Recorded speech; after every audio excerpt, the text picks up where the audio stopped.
Hello, good afternoon. Welcome to Heroes of Histaeria, Unearthed Inheritance. We've got like a good chain of titles, but Stealthy Elf Productions. This is the channel. We are going to be talking about our campaign so far. Before we hop in, though, let's do a quick round. Say hello to the players. Although we're not playing today, guys. Why don't we go around and do some intros? Let's start with. I don't know. We don't have a specific order, so I'm going to start with Alec. Why don't we just work our way to the alphabetical or to the right of the screen? That's how it is on the overlay. Yeah. Hi everybody, my name is Alec. My pronouns are he, him. You can find me all places on the internet at Tales Archived. I play Fenris here at Heroes of Histaeria Unearthed Inheritance on Stealthy Elf Productions, but I'm also the archivist for Known Realms Tolesh, and I will be captaining another ship over on that channel fairly soon. So, yeah. Over to Button.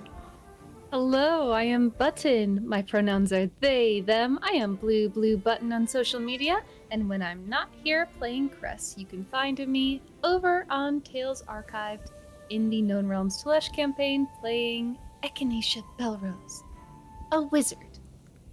And maybe as a crew on something else coming soon. Hannah!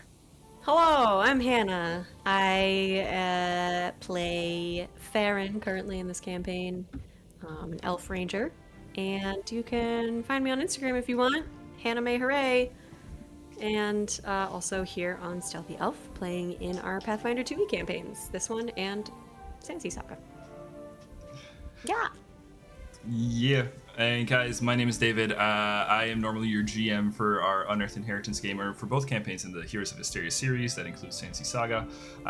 Both Pathfinder 2nd Edition, post-apocalyptic stuff. I am also here on Stealthy Elf as Jin, where the D is silent, as the shield-wielding cowboy, electric shield-wielding cowboy. And then you can also catch me over at Tales Archived every week as Whistle, the Hobgoblin Fighter, in the Known Realms Tolesh campaign, and maybe aboard a couple other projects. It's the way you almost just said it.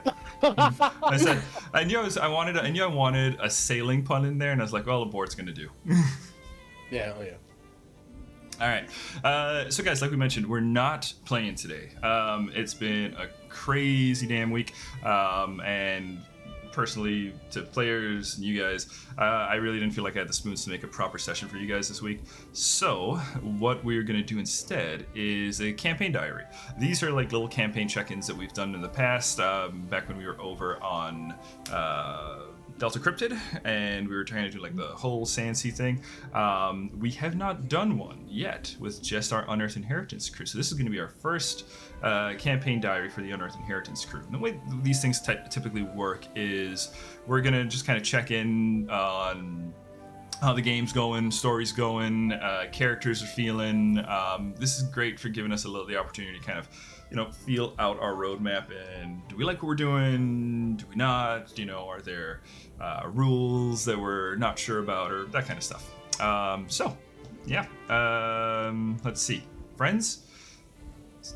One of the first big questions that I've got for you guys is that this is our first real check-in since we moved from D&D 5th edition to Paizo's Pathfinder 2nd edition.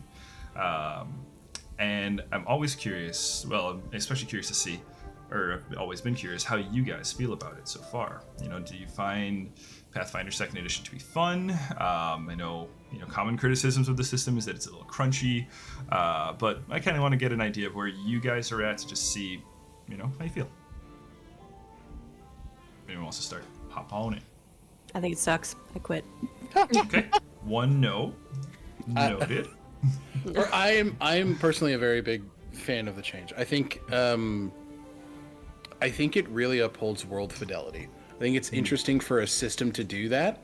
Like in D&D, power creep happens very quickly. So like even if you hit level 5, it's like you get strong really fast, and like I think Pathfinder is very intentional with the time you need to spend to do things like between all of us item crafting. Like that's a big thing with this party. So making potions, making runes, like that all takes a lot of time and resources, and I think it Pathfinder seems, to me at least, like it serves that post-apocalyptic vibe a lot, and like the resource gathering and everything like that. It's true. It's true. Good point. I like that. It's a great take. Yeah, because in the post-apocalyptic stuff, you don't have the conveniences of the world, right? So you're gonna find stuff like crafting is gonna become more relevant. And yeah, when we were in D&D, we didn't really have solid crafting rules. Like, yeah, there's a lot of great stuff on like DM's Guild and Drive Through RPG, but the crafting rules tend to be kind of GM discretion to some extent. Yep. Yeah, and that, if I had to choose an alignment in real life, I definitely know. I don't know where I'm at on the good evil scale, but I'm definitely lawful. The fact that I'm not running a session until I feel prepped should give you guys an idea. I'm a particularly like organized person. So Pathfinder has great.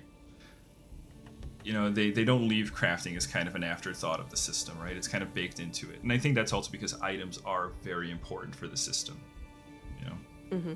Yeah, and especially with like tiers of items, because that's such a big thing in second edition Pathfinder 2. Like, I obviously I'm speaking from like a rune crafter perspective, because that's the shit that Finn is into. So, like, there are like 3 essentially like levels of runes that you can craft, and like getting to the point where you can craft like those higher level runes. Like, it's just you constantly feel like you're refining your character's actual ability to do something throughout the course of the game, and I think that's really fun. Nice. Yeah, it feels kind of like more natural in a way, progressing through a character. I can't really put my finger on how or why, but, and it's interesting because I'm playing right now I'm playing a different character, right, than when we started. So Dex was my D&D to Pathfinder transition. True. Which I loved, actually, because like the rogue stuff is pretty comparable from D&D to Pathfinder, but the way that I could specialize as a thief in Pathfinder, I mean, it just opened up so many cool skill feats and mechanics that I wouldn't have access to in D&D, so I liked that. Farron has always been Pathfinder, though. I've never built Farron on D&D. That's right, because she appeared when we were playtesting Pathfinder2e. That's right. It's one of the first Pathfinder characters I ever played. And Dex was the first Pathfinder character I think you played. I think so. Yeah. Yeah. But how do you feel about him? The swap. Oh, hated. I quit. I kid. I really just wanted to mimic him. 2 votes. Got it. I will say that I think that the archetypes are a lifesaver. And this is something I already knew going into Pathfinder 2e, but casters are very underpowered compared to D&D 5e. And like, I think my playstyle has shifted because of it. Cress is essentially a full healer now, where they were kind of like damage utility healer in D&D, and kind of a floater. Yeah, kind of a floater, but here it's a lot more clear what their role is. They are built to heal incredibly well, and they don't hit hard at all. They can't. So it's a very interesting thing narratively, especially because like we went from D&D and then the switch to Pathfinder has been like 30 hours in game. So it was we jumped right into a dungeon crawl and everything was different. In terms of the role that Cress was fitting. So that was very interesting to explore, and I think that there might even be like, we're in survival mode, we're in like go mode. There hasn't been a lot of time to like reflect. and the time that has been present to reflect is about Dex, which makes sense because death should be the forefront.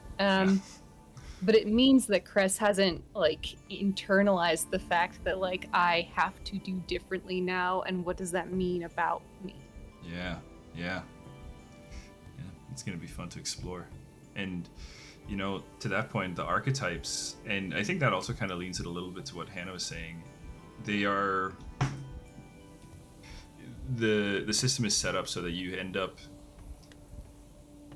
don't have a whole ton of archetypes or classes that really feel like they fit that general all-rounder thing. The game does a lot of specializing, right? Yep. You have archetypes that Yeah. really push you in one direction or another, right? If you're trying to build out a specific kind of thing, you can. It's a great system for like your min-maxers kind of thing, right? Who know like I want to be really, really good at this, right? And you can grab an archetype that's going to fit that, and you can kind of do that with regardless of the class that you want. But you don't find a lot of specialist stuff, right? Or sorry, a lot of general. You're running the do gamut all. of a lot of skills and abilities. Yeah. Like Right. bards, for example, in 5e, they can feel Jack like of all they trades. have jack of all trades. Literally in the it's in a thing in their thing, right? In Right. the abilities, yeah. Yep. They can do a little bit of everything, right? Pathfinder, we a moment that I felt we really felt it was when we were talking to Nepeta, when Finn and Farron were talking to Nepeta, and we didn't have the diplomacy thing. And it put hitting that DC outside of the range of either of you, right? Because neither of your characters are built for it. Yeah. And I think we'll see that a bit more in 2e. I have new ideas for how I'm gonna kind of run some of those social encounters. I mean, we talked a bit about that for some of the prep for this upcoming session of UI, where we'll use like a influence system, which is really how 2e. It uses an optional rule to design social encounters and really gamify a social encounter. I think 2e is interesting from the character building perspective for sure. I haven't interfaced with 2e a lot from the character side of things, but from what I've seen, you do have very specialist kind of characters that get into roles. You're gonna have very specific kind of like roles. It makes it easy and fun to craft like a party, like a really well-rounded party where everyone has their purpose I just had and role. Yeah, I just had the thought that Pathfinder2e feels a lot more like an MMORPG than something like D&D 5e does. Like, the small abilities that you accumulate from like a level up or like a few level ups, I think we have more now at level 6 than we had in 5e in regards to like abilities. Like, because you get a feat, at least one feat feat every time you level up. Exactly. So it's character, like from a mechanical sense, and I think from the way that we all play our characters, like the mechanical decisions we make those are informed by roleplay. And so it's like we have a lot more facets to fine tune to really create more defined characters. I totally agree. Yeah. And I think in return then too, your party ends up falling into like that specific role stuff too, right?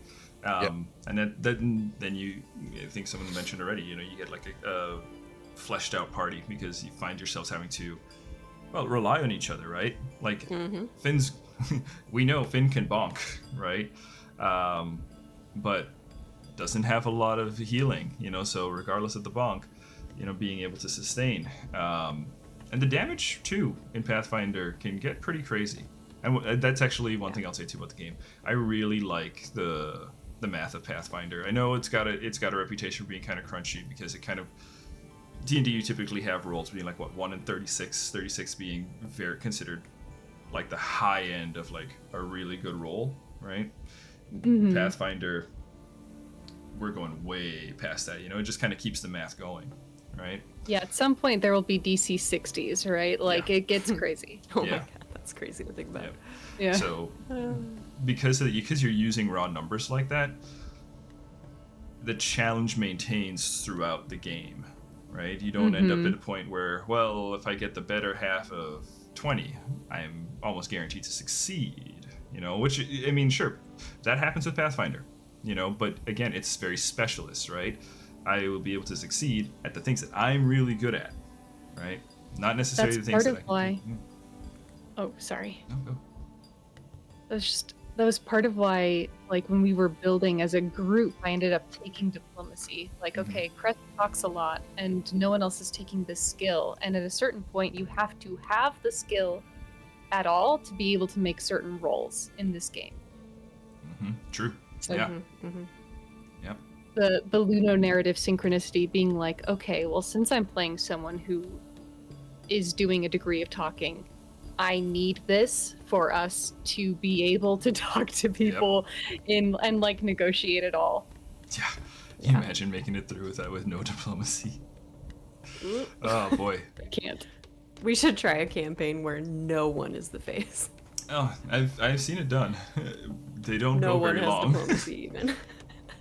I've seen campaigns where like we all played barbarians or we all played monks, and it came kind of a chaos of just like, well, the way we solve things is through fists, so we're just gonna start the fight. You know, but you end up in that point because you end up wanting, you know, as a player, you want to win, right? And if you only got the one trick, well, you're gonna use that trick to death. The nice thing about this game is that I think there are feats where if you don't have a charisma person, True. you can supplement a different True. ability for those roles. And that's huge. Yeah. That Yeah. opens you up to being like a face who's a cleric, or Right. a face who's a monk, or blah blah blah blah blah. Yeah, Yep. there's an incredible amount of diversification in the skills that you have. Like there is just to expand on Button's point, like there is the base ability you can get, and the base Pathfinder2e set. Like it feels like it thinks of pretty much everything. Like you have the ability to just like supplement and shift and really expand to make everything work, or like make individual things work for your character. And just the fact that there are like rules and tables for just about everything, it makes me happy. And it's like it's not to say that you have to use those things in your games, but I think it provides a certain level of structure that a lot of DMs can appreciate. Oh yeah. Especially I think experienced DMs and experienced players, I feel like Pathfinder is the game setting for that. Like for me, and you remember this, David, I was exposed to TTRPGs like most people through D&D at first. And when we were talking about making the switch, I was resistant because I had just gotten comfortable with D&D, and I was like, it was almost like this fondness of it, just because it like held a special place in my heart, that Nostalgia. D&D was what brought me into the TTRPG world.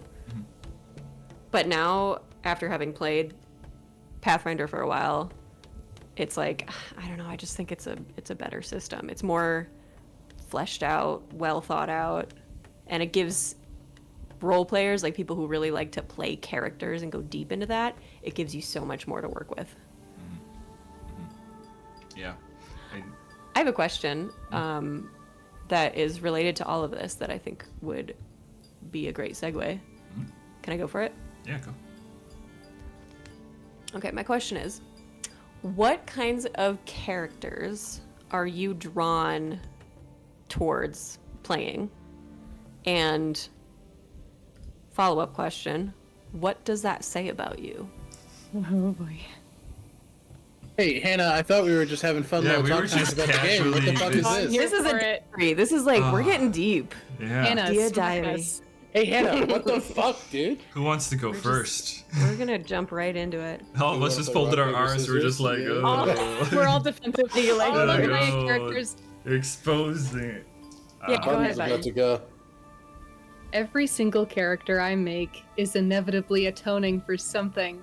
And I think that may have to do with my religious trauma and being queer as fuck. And feeling like that I have to atone for it, even though you fucking don't. Oh my god. Were you raised Catholic too? Interesting. Not Catholic. I don't want to. We should. Okay, no worries. Not Catholic. Ooh. Oh yeah, no. Yeah. That says something. It's interesting. Jeez. I noticed, but and I also noticed you play healers a lot. Always healers. Yeah. Always the person that I'm gonna be straight. That comes from being the oldest and having to fix everybody's problems, and just having to. It comes from being parentified, right? Like, Yeah. I am this. I am the Feeling responsible. third parent of 6 children. Like, Yeah. no, Yeah. yeah, healer. I'm Yeah. gonna fix Makes it. sense. I'm gonna Makes fix it. sense. I've got to keep it together. Mhm. Yeah. It's true. It's true. Button, you do end up kind of becoming the caretaker of the whole party. Like, Yeah. Always. guys. Inevitably. And I'll try so hard to make a character who's not going to, but I haven't figured out how to Yeah. how to Well, just that's the let thing. people fail.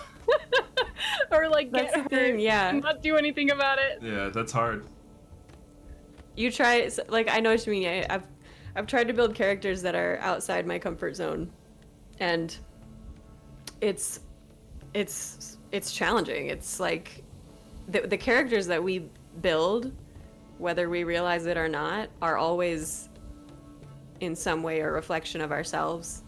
And if you look back at all the characters you've created, they're all some version of you, right? Which is I know. I mean, given the fact that this is not just we're not just writing and we're not Yeah. just performing, we're improving. Like True. we Right. are necessarily pulling from our understanding and experience. Yeah. It's not like we're sitting down Yeah. writing and editing a character. Yeah. Our Exactly. experiences are the only things we innately have in those moments of improv. Yeah, I think. Yeah. Yeah.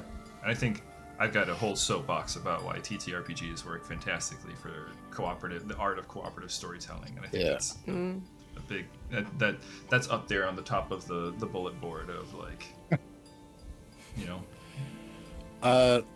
Yeah, Hannah. What about you? What's Well, that was a What's that smooth time for you? deflection. She asked the question. Okay. Okay. I'll go. You don't have Okay, to. you go first. Nah, I'll go. I usually play incredibly sad, but incredibly sad in the way somebody looking to shoulder the burden for everybody at the expense of themselves, and somebody who is like. It's button like we've had this conversation a million times before, and somebody who is looking to. I think really early on and up until recently, like somebody who is just looking to help for the sake of atonement. I think it's very, very similar to like, there are a few characters that are like, I want to do good. I want to help. And I think I want to help as a deflection because I don't want to look at my own shit. And I think that usually is where I've gone before. Yeah, I can kind of see that with Finn too. You know. Yeah. Yeah. Stay busy. His goals, I mean, yeah, like, yeah, a lot of sad night-coded characters is about it for me. Yeah.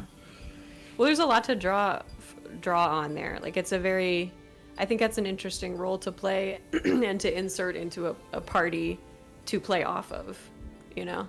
Yeah, I literally played Lancelot for a couple of sessions, and like that was the. But Button played Morgan Le Fay and was so incredibly mean to me, but it was so warranted, like given those two characters. I was gonna say. But like it was playing. I think that was the apex of like me playing my type, completely noble, beating himself up constantly for his mistakes, but giving every part of himself to everyone else. I think another character who is like that close second is Siegfried. My paladin, who is like running from a problematic past and doing everything he can to be the shield versus the weapon. Right? I was about to say, you think- can say war crimes. Yeah, it was absolutely war. It was absolutely war. Listen, we're not playing that game. It war crimes. Yeah. Yeah. Interesting. Uh-huh. David, you want to go? You want me to? I know my character types that I like to do are. I hate underdogs. I don't play underdogs. Yeah. I like playing characters who, and that's why I tend to also be a min-maxer, you know. And I just Competency. yeah, exactly. I struggle with incompetency, so I always try to make sure I'm playing characters that are competent. So, yeah, I always play characters who. Yeah, you'll never catch me really playing a character who views themselves as like trying to. I don't know, trying to overcome something, yeah, you know, or has been.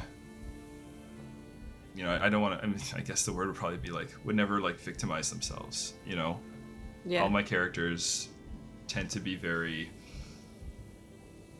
upfront, in your face, know what they want, and stick to it. Right. For me, the character that I'm having the most fun with that right now is a spoiler for later projects. But that's kind of the. That's a tease, but that's kind of the epitome of the character that I really like to play. I think for me, in terms of like inspirations for this, would be the 11th Matt Smith Doctor, right? You know, who never really felt you like, oh, you know, shit's going bad for the Doctor, but you know, in the end, Matt Smith's gonna come along, give a great monologue, and show like, I actually had this figured out the whole time. Like I figured this shit out like, you know, 40 minutes ago, so I've just been kind of waiting for this. Mm-hmm. You know, I love shit like that. Well, and that's such an interesting thing to bring to TTRPGs, where like there are things you are the underdog, like just numerically, mechanically, Right. So there's a really interesting juxtaposition there of it seems more like character perspective. Yeah, because they're not approaching this as from the position of like, oh, I can't handle this, or oh, I'm going to lose. Like, you know, I think Whistle comes to mind as a character who basically has picked every fight in front of him. You know, I can't tell you what's my sparring count up to with other characters right now. Basically sparred with somebody. It's 7. It's high, but like I think it's not a pushback. I think it's just more of an extrapolation. But like, you play characters with a strong foundation of sense of self. Yeah. Like, I don't think there's ever like a wavering in this is who I am. Because like you play characters who contend with things like. Yeah. But I think it is that foundation of I know who I am. Yeah. I know what I'm capable of. It's that confidence and competency. That's an excellent way to put it. Like, yeah. And that makes sense knowing you, David. Like fully aligns with who you are. Yeah. Like, I'm not one of those people that will do something unless I want to do something. Yeah, no wavering. Like, run a session if I don't feel I've got my shit in order. Like, good. I know we've got a schedule to keep, but you know, it's like if I don't feel like I've got it, I'm not gonna do it. But when I feel like I got it, I'm gonna do it. Do it well. A month flew by. It is what it is, right? Yeah, it's been so busy. It's crazy. But yeah, Hannah, what about you? I think to put it in the simplest terms, I think I play characters that make me feel useful. I want to be helpful. I want to be supportive. I want to enable other people to do what they do really well. and I want to be a part of it. And I also think there's two other kind of like branches that I take. I'm usually either, in addition to that, I'm usually either like some form of comic relief. I just like to make people laugh, or like a very wise character. I rarely play high intelligence characters because information and like fantasy words, keeping things straight is really difficult for me. Sure. So I try not to. I've learned the hard way trying to play characters that are smart. Not that I'm not smart, but you know what I mean. Just like cognitive, information, whatever. But the thing about playing like a wise character, I think, comes from wanting to be able to offer wise advice to people. And I think like in the circles that I've, kept myself in throughout my whole life in terms of like social circles, I've always kind of been like a rock, like a solid. Yeah, foundation. Yeah. I would say so. Other people can kind of. Yeah. Take support from. So I think always in whatever character I play, I always try to be like giving something to the party. I have a follow-up This really question. isn't Oopsal. Oh, No, go ahead. this is an Oopsal caretaker's party. Yeah. Yeah, it is. Yeah, it's true. It's true. Yeah, you and I, but we definitely have some similarities in how we choose to build characters. I can totally see that. Yeah. My follow-up question, kind of spinning off of this, is classes. Mm-hmm. Does anybody else feel like we play a lot of this? Like we play fairly consistent classes? Like, Yes. for example, well, I'll say, I always imagine Alec playing like paladins. Yeah. Right? Like if I had to Paladins, pick a class, fighters. yeah, paladins, fighters, button, druids, skincasters. I know you've played fighters Cleric. before, and yeah, but clerics too. But I've also seen Wizards and wizards. But I've seen a lot of bards. I've seen a lot, Yeah. just a lot of casters. Yeah, A lot of casters. lot Eileen of casters. casters. Magic. And Hannah, you like those like rogues and bards too. I like bard, rogue, and monk. Bards, rogues, and monks. Yeah, like rogues I and tap monks. into sorcerer too sometimes because there's the charisma for Oh. sorcerers. But Heimer's so good. yeah, I like Hymir. But yeah, it's bard and rogue for like the sneaky and utility, and then it's monk when I want to be like a fighter, but not be a fighter. Yeah, drop some damage dice on them. Yeah. And then there's the wisdom there too, which I like. I like to be a wise. Yeah, monk's a really soul. good lane for you too there. Yeah, for 5e specifically, it's paladin or blood hunter for me. Yeah. Oh, blood hunter. blood Yeah. hunter. Blood hunter is nice because like you really get to dip into like the int heavy. Because it's essentially a Witcher class, so you're doing a lot of investigation. You're doing a lot of like research and like deduction in like what you're hunting and what you're searching for and like what sort of esoteric lore you're looking for. So that is a dip into an intelligence class.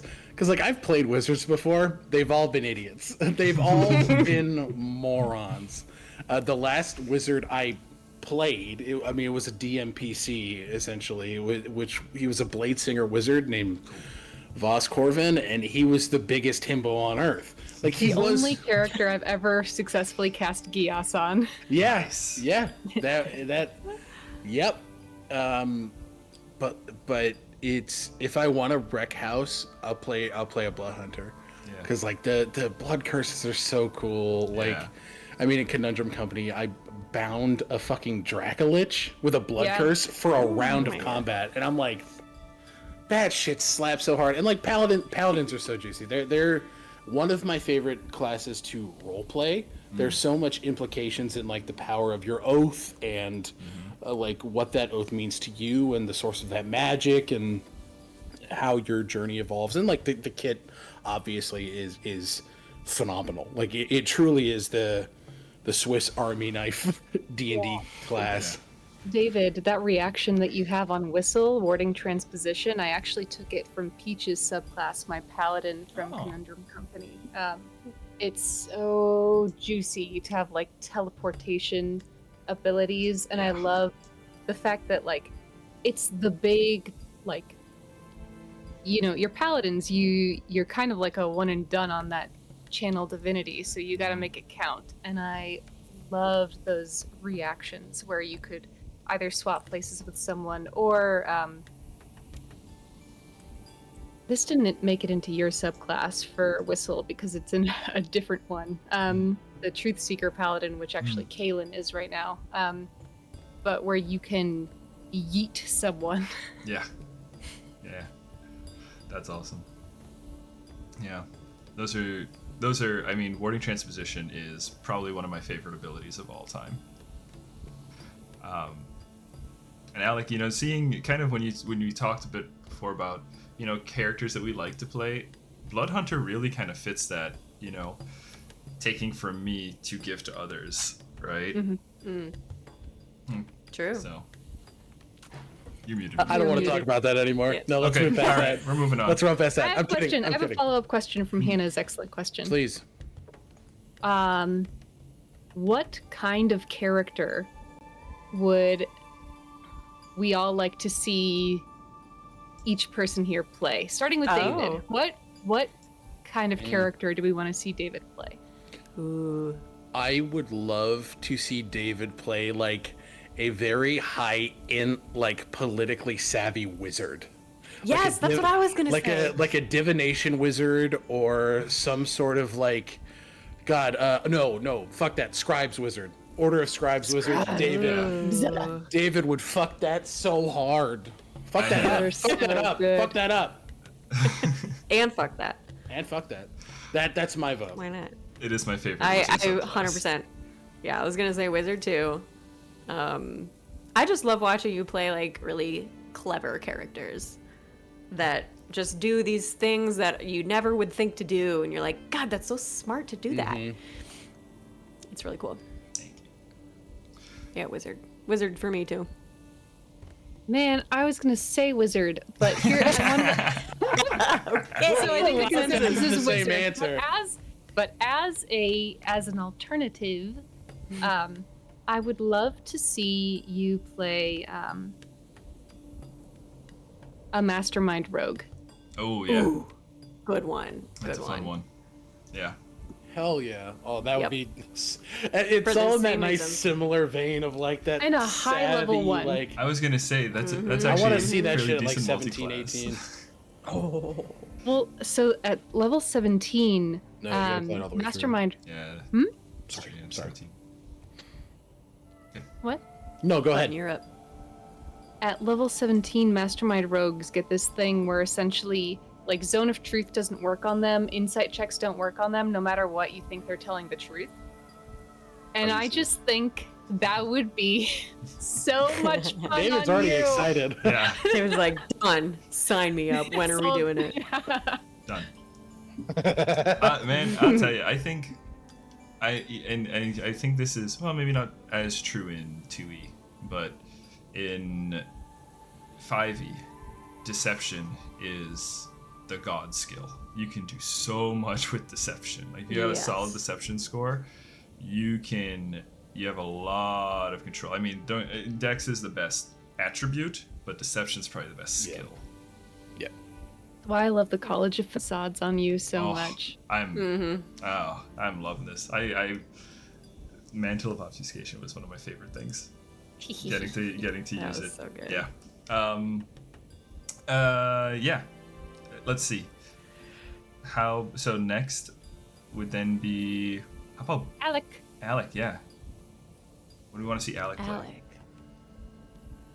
I think Alec would make an interesting druid.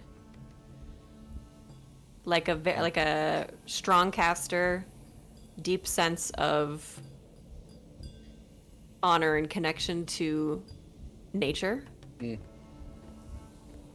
Because I think you have that sort of, in all your characters, you have that sense of honor to something. There's like a, what's the word? Yeah, it's just a sense of like responsibility and like, Yeah. I think it would be cool to shift that onto something like the natural world and get some really fucking cool spells out of it. That's true. I'm torn between two very extremes. Same both. Bard or Barbarian? Bard, because I love watching. That's kind of selfish for me, just because I love watching you, like, improv and play characters. Yeah. You know. Yeah. But Barbarian, because I'd love to see you just like strut right in there and just beat shit up. beat the dog shit out of folks. Yeah. You know. I think because a lot of the characters you play are already so front line. Like, that's fine. Keep the front line, right? But don't approach it from the sense of I'm here for everybody else, but more I'm here because I want to be. Yeah. I have a very similar vein to you, David, but in kind of like a different direction. I want to see a warlock of the genie, and the genie is trying to get your character's forgiveness. You're not atoning for shit. You've been wronged, and there's something giving you substantial power and being like, I'm sorry. I'm sorry. And it's just got to be good enough for me. That's very I love fun. that. Yeah, that's very fun. Those would be fun. Incredible. I love that. For Button, I want to see you play a devious little motherfucker. I want to see you play a fucking fiend. And for class, like, I think something like, because you have played so many classes, but I think something like an incredibly devious bard would be so goddamn fun. Just that silver tongue poison dripping from your lips. I've been a devious bard at David's table before. Jonquil. True. Yeah. True. I like I enjoy bard or warlock or sorcerer. Probably more sorcerer, I would say, just because. Not a healer. In terms of, yeah. No, it's not that you can't also heal in those classes, but magic. I love you on a full caster because your just narrative descriptions of your spells are incredible, beautiful. I live for them. So, definitely caster, and yeah, I think the charisma. You have a lot of potential as a face, which we haven't like really seen you in. I mean, Jonquil was going to be that, but that campaign is no longer. You end up falling into the role on accident with characters who aren't made to be We're not faces. built for it. Yeah. Exactly. I'm not going to be the face. I will say. And then everyone's like, say that. Echinacea, will you Echina- talk okay. to him? Echinacea You does have remember the what's highest what? charisma of anybody in the party. I did that on purpose. Yeah, you did that as a result Once I of being realized, forced to be the face. yeah, No one else wanted to. sorry, ASIs are going here. Yep. I think you'd do a really fun artificer too. Yeah. Ooh, Artificer. yeah. I was thinking artificer. I was What? also gonna say arcane trickster rogue. So you have a little bit of that spell, but I want to see Button playing a character that can kind of, or even paladin might be good too, but a character that's kind of got the ability to be super independent, right? Because Button ends up being, again, kind of de facto face, and also to big party problem solver, right? Like this is a thread at pretty much all tables. Like Button is lighting up the strategy channel, right? Yep. So I'd love to see Button on a character that So can true. say, you know what, y'all figured that out. I'm going this way. It's kind of what I'm doing with Redacted. True, yeah. Yeah. Although I'm still in strategy corner, it's just with the understanding that I'm not going to do Yeah. any of it. Yep. Someone else do this clever strategy. Hey, here's some questions I've. Tricky thing about that is Yeah. it's going to become a duo because there's you and somebody else also not going to be really team players. But yeah. You two are gonna fuck shit up. Yeah, but I want to see Button play a character that would be, again, a rogue I'd love because rogues tend to be able to be very independent from the rest of the group, and they can really do their own thing because they got good stealth. Typically, you know, you dump a little deception in there if you need to because God stat, and then you don't really need the rest of the crew. Right. You know, if you time your attack, you time your moments. You know, maybe you get a solid sneak attack, right? And end a fight right there. And again, you can, with good sleight of hands and the ability to, or thievery. You know, if we're in 2e, you get access to stuff that you would need the whole group for.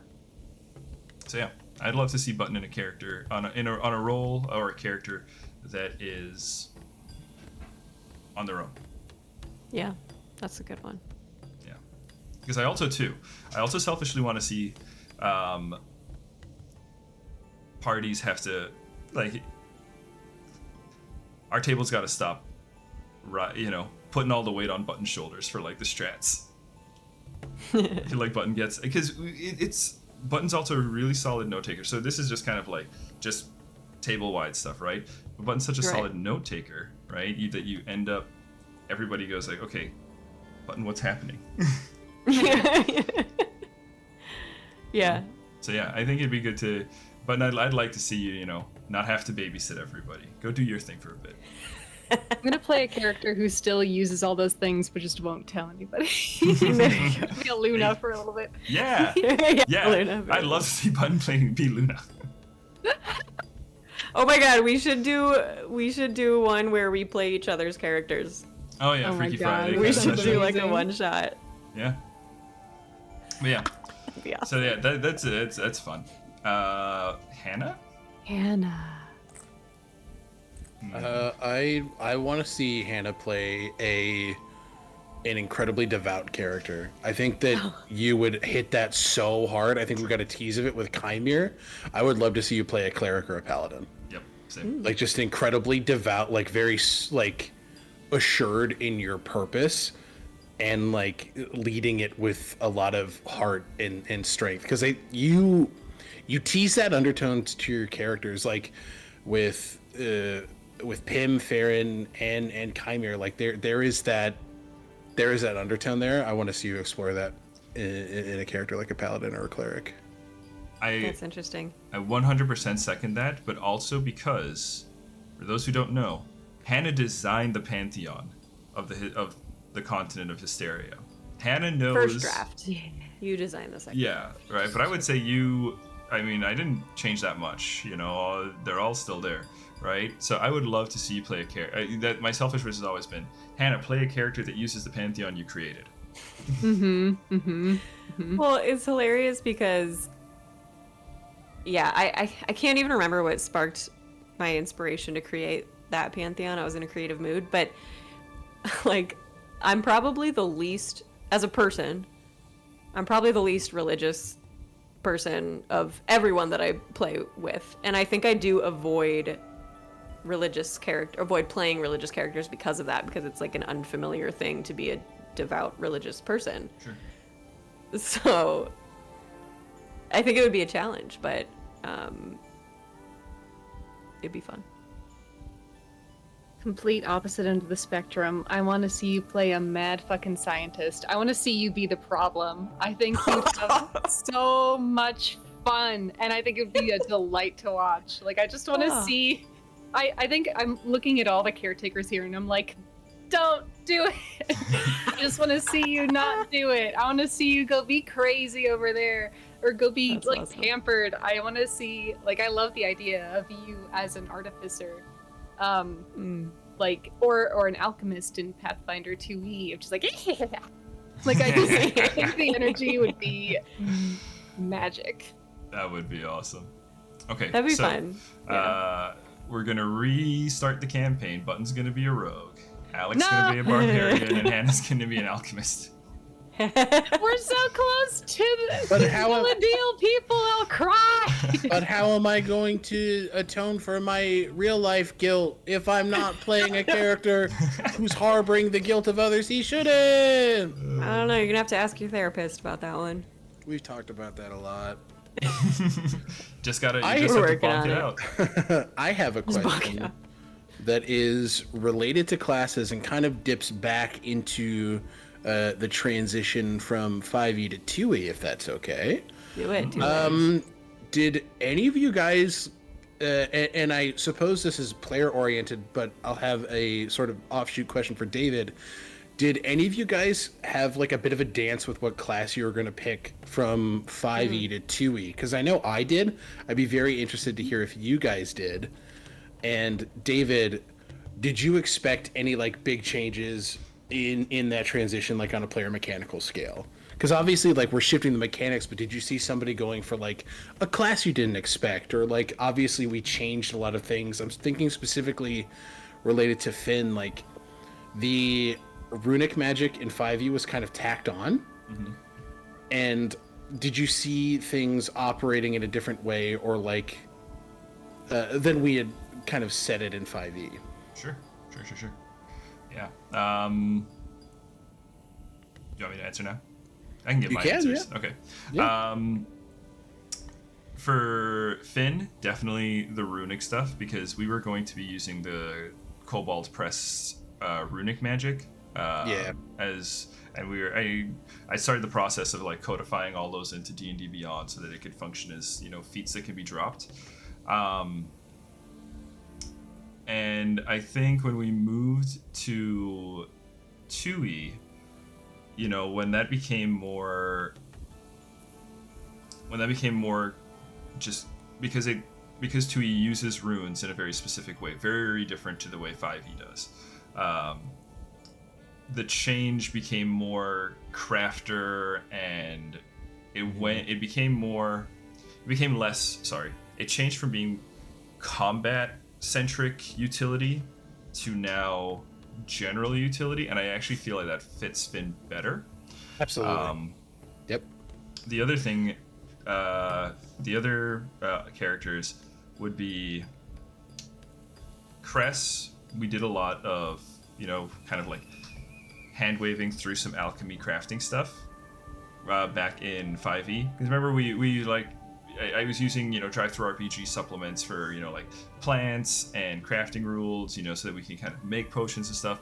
But then when we hopped over to 2e, you took the alchemist dedication. I was like, Immediately, I was like, this makes the most sense. yeah. And when that happened, the character felt like this became, again, kind of similar to Finn, part of the character without being kind of like a tacked on mechanic. All right. And then the other change, though, major change for Cress mechanically, was the dream walking stuff. That was Which a we're big still one. figuring out. We're still figuring that out because, yeah, dream walking the power scaling in 5e versus 2e is very different, right? So dream walking had the ability to do like long range communication, right? Which second edition puts significantly later, right? So to kind of keep Cress in line with game balance, we had to find a way to say like, okay, how do we make dream walking happen that still sticks within the progression of the game as a whole, right? And then Farron was always 2e, same for Dex. So Hannah, you didn't have too much switches over, Pim went from College of Facades to being Spell Trickster, right? To kind of still have a bit of that flavor of And actually, there was chaotic there was an addition of Pim in between those two archetypes. True, too, yeah, and the we kind of crafty one. reskinned it. Yeah, so I had a very very like crafting focused PIM when we first switched over to 2e. And I was like excited to be this like engineer, this like mechanical like gnome tinker crafter. I was leaning into the tinkerer thing. But as soon as I found out that Luna kind of wanted to go that lane as well, I started looking at other options, and Spell Trickster, like, oh my god, it is Pim. Like, it is who she is. So it worked out really well, and Spell Trickster just ended up being the best choice. Yeah, because you got that similar supporty stuff, Mm-hmm. but you know, very creative still. You know, you're with Spell Trickster, you have a lot of creative potential there. So yeah, those would be kind of the changes that I saw between, you know, or at least the changes that stood out to me, you know, as we went from one to the other. I think the characters, the change, if I had to summarize it, the characters, kind of back to our original discussion, became more specialized, right? Totally. Cress had to end up kind of going into that healer route versus the generalized utility route, because it's kind of what the party needed.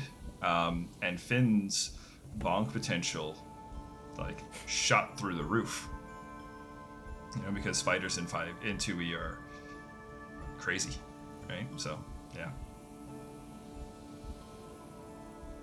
yeah, that's. What about you guys? Any changes from 5e to 2e that you saw coming, that you felt, you know, or Alex question?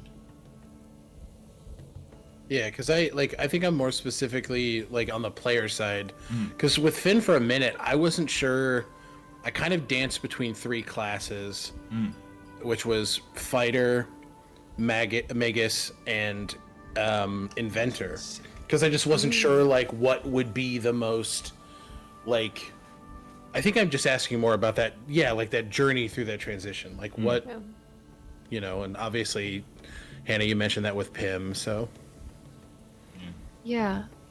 I knew right away what Cress's class would be. You'd stay druid, and then alchemist I discovered almost immediately too. So really the only significant change was dreamwalking, which like the character is grappling with that loss too, right? And I think it makes sense that in a new world, like, you are no longer a dreamer, not really. Like, you're just here, right? And like, it's another failing that they perceive of themselves, even though obviously it's not your fucking fault that you can't do something. Like, but yeah, that's the biggest shift. Yeah, and I love the way, Button, that we're using that as fuel for Cress's story too, because that, for me, when I remember when we were making the swap over,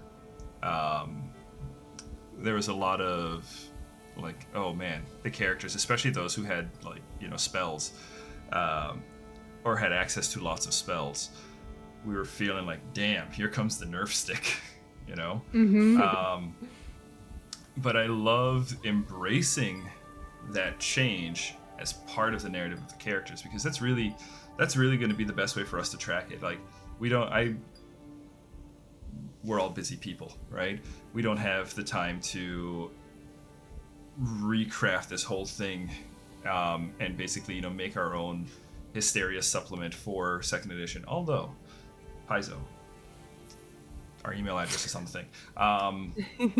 Stealthyelfproductions@gmail.com. Yeah. The shift over, you know, the casters felt it the most, for sure. Because I remember how sad Pim was to lose sending, you know. Okay, that's a good.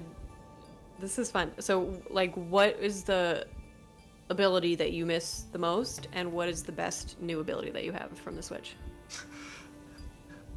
I have one that I want to give for Button that Cress pulled in our playtest, that to this day I think is still one of the best plays. The dismantle thing on the gun. Oh, yeah. shit. Oh. Oh my god. Nothing rocked me like I did not see that shit coming. I was like, oh, because I looked up. I was like, this is a juicy weapon. This thing's gonna mess this party up, right? It is a juicy weapon. Yeah. Thank you so much. Yeah. And Chris goes, I take it apart. And it's mine now. What? That was wild. Falls apart in their hands. That was one of the coolest abilities I've seen so far since the shifts. But yeah, Yeah. what do you guys feel? I think I really love the Rune Knight for 5e. So the Rune Carver abilities, which Finn specifically had the Fire Rune, which was just like locking down enemies and dealing a bit of chip damage, and then the Cloud Rune, which completely like changes the target of an attack. I really liked. Yeah, I really. Those are the ones I missed the most. Just because like the combat utility there is really fun, and I like playing that more defensive frontline fighter, if that makes sense. Like, Fire Rune's gonna make sure that people don't sneak up on Crest and Farron, right? Yeah. Or the Cloud Rune, if a big attack is coming for one of the squishier members, I can shoot that to myself and tank it, right? And you know, that was a sacrifice that I was like, oh no. I really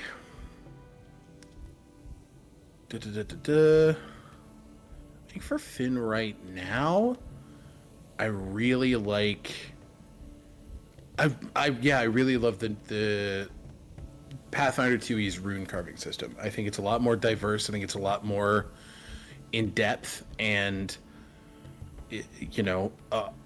it serves Finn as a character a lot more, and I feel that really strong drive to like find more runes, learn more runes, etch them down. Like, I feel more Finn in 2e than I do in that I did in 5e, I think. That's awesome. Happy And to like hear that ability is like integral to me feeling that way.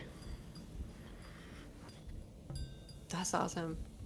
I mean, I guess I can only speak for Pim because my unearthed characters are All 2e, Pathfinder. but yeah. For Pim, it was probably just the loss of sending was really sad. I also missed the ability, I forget what it was called, where you can't roll below a 10 on deception or performance. Oh yeah. Yeah, College of Facades is juicy. Check it out. That's Is it essentially public? the same as. Is it public? I don't think so. I don't think they're letting me, because oddly they say it's too close to College of Creation, which Oh. it's not. It's closer to Eloquence, but Yeah. I wonder if it's the Strings of the Weave ability. it's probably Strings of the Weave. Maybe. But be that as it may, it's not public. Gotcha. Well, it's a rad class. But Pim, so for viewers who don't know, Pim is our is my character in our sister campaign, Sansi Saga. But I think the coolest thing for Pim in Pathfinder has been like I can still focus on being really deceptive and in that way, but in the Pathfinder Pim that I'm on now, I'm able to lean into that through magic as well with the spell trickster dedication. So like, for anyone who doesn't know how it works, it lets you do extra stuff with your spells. So like I can, It's like instead of metamagics. just casting, a little bit, it allows you to flex your spell casting abilities. Like instead of just summoning a mage hand, I can shove someone with it when I summon it. Or instead of just casting sleep on someone, I can make them have terrible nightmares and wake up frightened. It's just fun. It's like it leans into, I think, Pim's mischievousness and just plays really well with her whole deception vibe. Yeah. Spell Trickster is great. Button, what about you? I had to pull up Chris's sheet. The things that I definitely miss from 5e, or that the character misses, because I think they feel, in opposition to Finn, less themselves right now, would be the dream walking, and then like their ability to mind link essentially everything that was like Kalishtar about them. Yeah. You know, they Yeah. finally like got an answer as to who their father was, and now they are separated from that place. Like, this character cannot catch a win. Yo. Like, the closest thing to it was getting the ship, and fucking Dex died. Like, there have been no victories. Yeah. It's true. This character has struggle. existed for 3 years, and they've just never won. Yeah. Which is Just loss also after leading loss. into their like, yeah, they're like, I'm not capable of fuck all. But with that said, I think the coolest ability they have that they haven't really used much yet, and I look forward to them using it more in the future, is Thousand Faces, which is a wild shape ability. Your form is as mutable as the weather, changing to meet your whim. You add the forms listed to humanoid form to your wild shape list, which means I can be a changeling, essentially. Oh my god. But Crest that's just so hasn't cool. really figured out what that means yet. Yeah. The only time they've used Yeah. it is to look like Zodic, Yeah. and I was unconscious. But I think as they come to like grasp that, like, this is part of being the face, right? Is being able to be whoever we need them to be. Yeah. That's. I remember So I'm that excited to explore that. one. Yeah. That's good shit. That's sick. I can't wait to watch you explore that. Yeah. That's gonna be good shit. Yeah. Thousand Spaces. I remember when you dropped. I was like, oh shit. Cress. yeah. Cress is wild shaping into people. Yep. That's awesome. Yeah. Sick. Any other 2E or character questions you guys got? I got some. I wrote down a question for each of you, and then one for everyone, but I'll save that for later. Finn, with Farron having the short-term personal goal of finding the Everseed and Cress's short-term goal of finding the Zeladiel elves, which of the many problems on Finn's list would you consider his top priority, like, short-term goal? Oh god, yeah. Finn is not really a short form goal oriented motherfucker.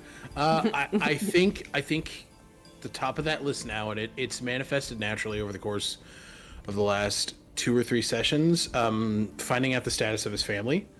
I think that is the thing that is starting to really weigh on his mind, especially given like the conversations that have been had with Farron about what they've lost, and like Cress obviously about Lukavir. I think Finn is really in his go and forging a family in the Ironwood.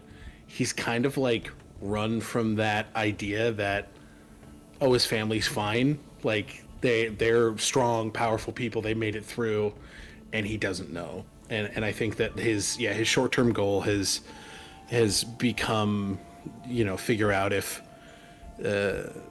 dad, grandma, and sister are okay. Oh, that's beautiful. Oh, Yeah. baby. And I love that it's sort of woven into the whole Everseed plotline as well, because your Jotun blood is going to be the key to get that. And then Yeah. Well, I think and it makes that's- sense to naturally. And that's just a testament to like David's ability as a storyteller. I think that he's really masterfully woven these 3 characters into this specific adventure. Like Farron obviously searching for the Everseed, Cress having such a deep, like having such that connection with Zodic in a way that I don't think anybody else here does. Like they've engaged with Zodic more than once, and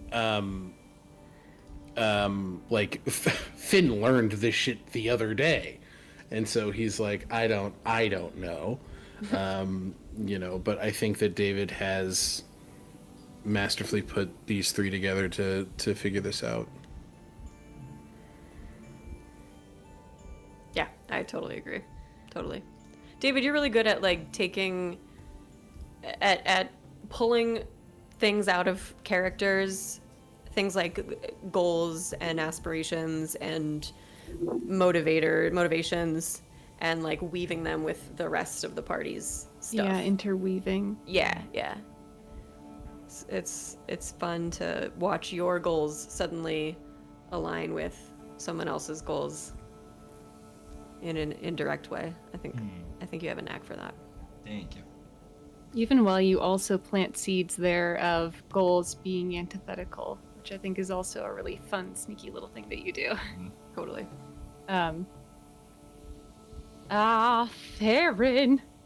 So with the Yeah? caveat that like Farron hasn't, like, obviously time, like, yes, we've been here for 14 sessions, but it's been like under 2 days. But even so, despite Farron being with the group for a small amount of time, there seems to be some sort of impact. So I wanted to ask if you have a read on her wants when it comes to community versus staying isolated after pursuing the Everseed. Yeah, I do think that Farron is sort of realizing that if she wants to have the impact on the world that she has in mind, she can't accomplish it alone. And so I think she's coming to this conclusion that, like, not only, like, okay, maybe I have to be a part of a community or start some sort of community, but maybe I want to. Maybe that's something that is good for the world and for me. Yeah, which is so interesting because Hannah, as a person, is very much like a community-oriented person, like community, family, friends, you know. I'm close with a lot of people, and I rely on a lot of people, and they rely on me. So I think I chose to play Farron as the antithesis of that initially, just because I you know, just the vibe of a solitary ranger is like a fun archetype to play, but I didn't really anticipate the transformation. And it makes sense now, like, you know, that it's ebbing in that direction. Knowing myself and just It's So, yeah. the thing of like having a character in your mind, and then as you improvise them, your values shaping them, no matter what they like the original intent was. It always happens. Yep. 100%. That was a good one.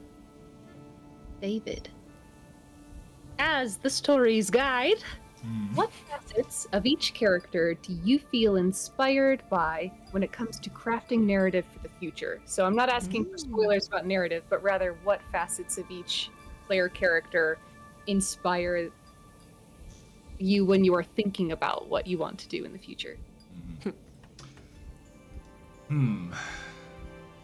Facets of each character that inspire me as I'm thinking about the future. I'll be honest, this one's tricky because of the way I tend to kind of craft like the long-term campaign stuff. Are you saying we don't inspire you? No, that's not what I'm saying. I'm totally offended. That's not what I'm saying. I usually, the way I kind of approach stuff, like when you guys are coming into an arc, unless it's a character-centric arc, which unfortunately Dameril really has elements that are for each of you, I tend to kind of craft a problem, right? And then I leave you guys to figure it out. And how you guys approach it is where I start to kind of build off of, right? So, for example, if I'd have to say, like, let's take the Dameril arc specifically. With Dameril, what the aspect of Finn that I'm like eager to get into is, well, the heritage, you know, getting to dig into some of the deeper world lore, some of the stuff, you know, the role that the heritage of like the giants and stuff have played in the past, right? And using kind of drawing on Finn with that element, to put Finn in the position of feeling like he's got something that he can use to help this situation, or there's something that is here for him. For Cress, the thing that I'm drawing on is kind of that search for community, right? So Cress is looking for people, right? You're looking to create a community. So inspired by that, what I did for Damril is I've made multiple little factions, right? So that you have all these factions that are kind of interplaying off each other, that are not going to necessarily find bridges themselves, but it leaves Cress the space to, help tie those, form those bridges for them. So Cress's search for community has definitely inspired the factionizing of the area that you are in, this arc specifically. I like Damril because it is a town that is very removed, that is very isolated with the salt dunes and all that stuff. And it also being occupied directly by the Monarch's forces has isolated it from the rest of the world in a way that, like, the Ironwood, for example, is not, right? The Ironwood has refugees coming in. Damril does not have an influx of people. In fact, most of the people in Damril that are still, retain their own wills, they kind of want to leave, or they don't really see a future here, right? So they're falling into very survival-based factions, right? You've got they're trapped, right? And that's going to happen when they're all locked away like this, right? So I'm really looking. So Cress's desire to form community really inspired creating a space where, there's people, but they're not a community, right? And then you have by the same merit, the thing that could potentially unite them being resources, being the ability to, acquire things to feel comfortable and rebuild, being the Everseed, right? Something that can, turbocharge plant growth or crops, right? Something that can help create a stable sort of environment or help stabilize the environment. Tying that to Farron, right? And then tying that behind Finn puts you guys in the position of like, okay, we have a goal of we want to rebuild and we want to create a community, but we will need each other, right? So as far as what aspects are of it, I think I approach it as kind of pulling themes from characters that I basically just amplify into things that will become the tie for that arc, right? So for Cress, the theme of community. For Finn, the theme of inheritance, which is a little on the nose for the campaign. And then for Farron, the pulling on the ranger thing, the resources, and which the is seeking of huge resources. in the apocalypse. Yeah. So does that answer the question? Yeah, Yeah. absolutely. I'm sorry that it's such a answer. tough question. No, it's didn't okay. I mean really for like thinking Great about question. it. Yeah, it's a great question. Questions that make you think, those are good questions. That's that collaborative storytelling stuff where, like, the characters that we create inspire you, and the story that you create inspires us, and we all just evolve together. Honestly, I'm at the point Isn't that now lovely? where whenever I want to run like one-shots or something, I used to write up like grand adventures and stories and stuff like that, and I had fun with them. But nowadays, if I'm doing a one-shot, I don't story build until I get characters.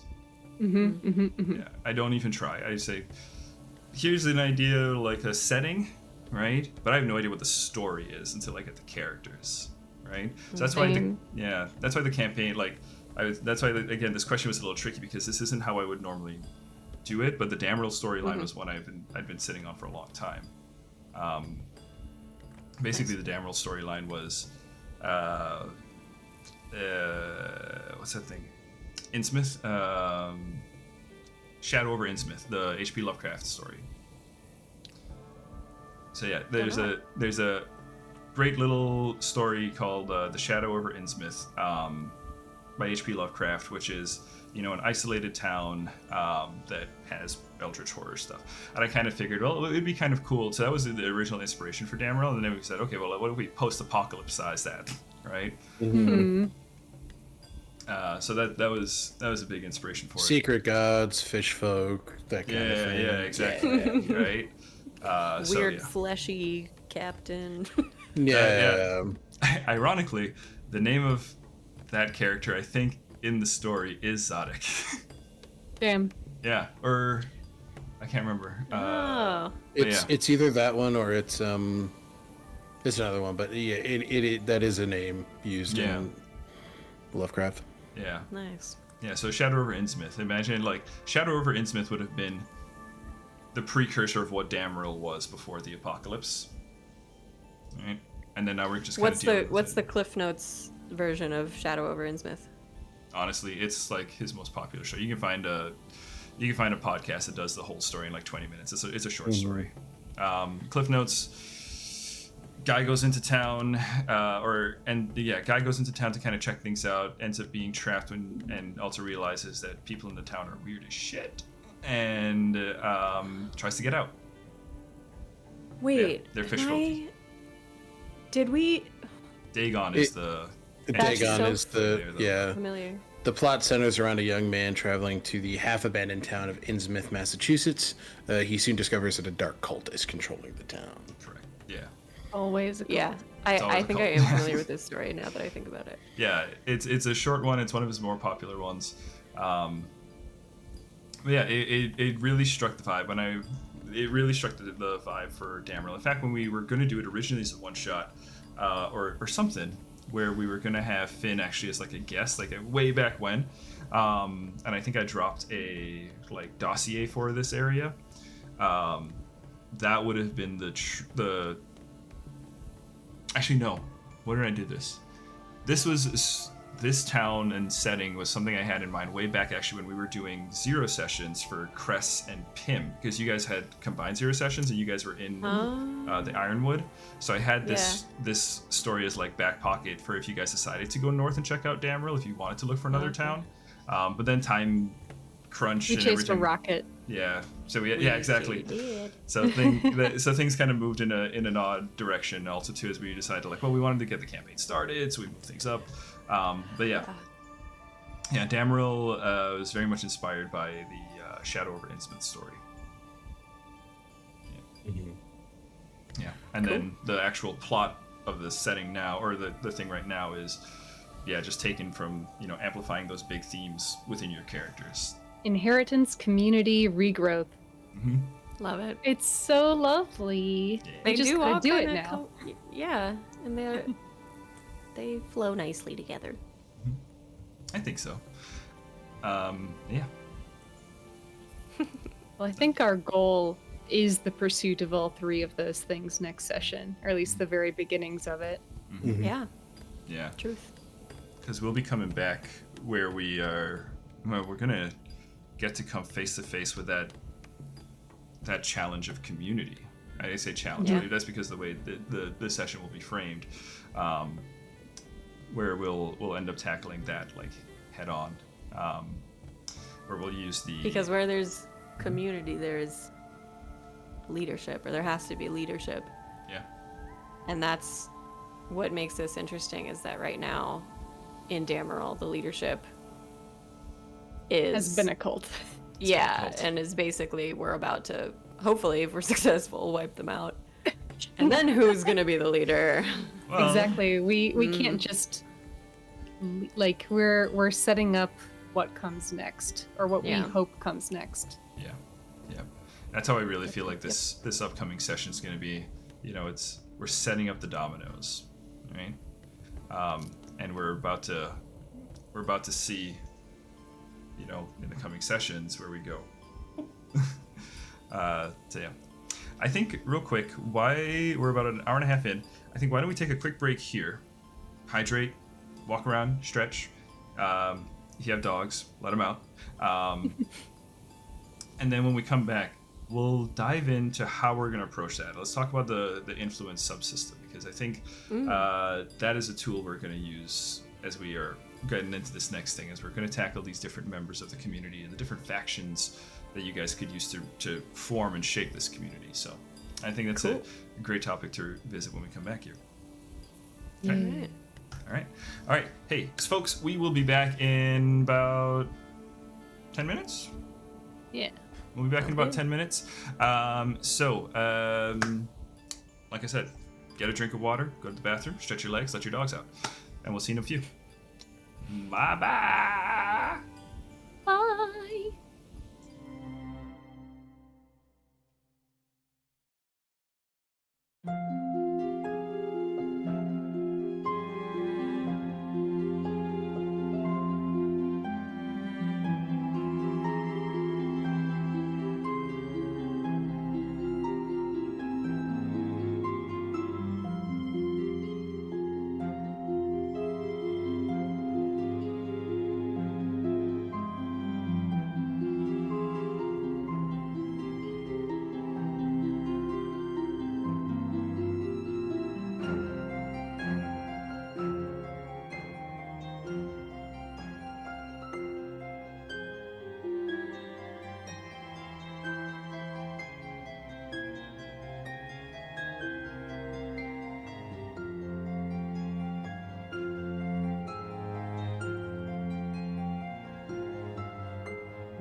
welcome back, everybody.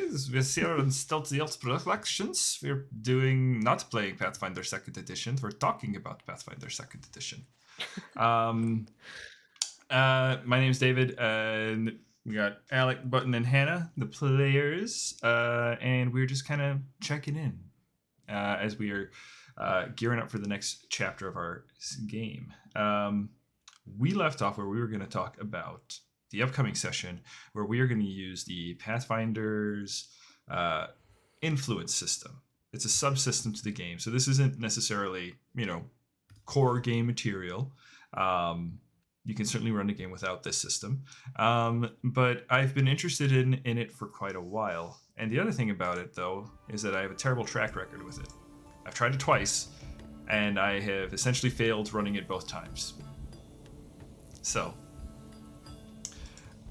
I wanted to check I in don't with know you about guys. that. I wouldn't say yeah. you failed. I would say Yeah. things just evolved in a way that we didn't really use the system. Yeah. Okay. Yeah, because we start off, I'll say we start off strong. We start off strong with okay, we've reviewed the rules, right? We have an idea of, okay, we can, how we can approach it. But then when we actually get into the playing of it, we tend to just organically move through conversation and roleplay the way we normally do.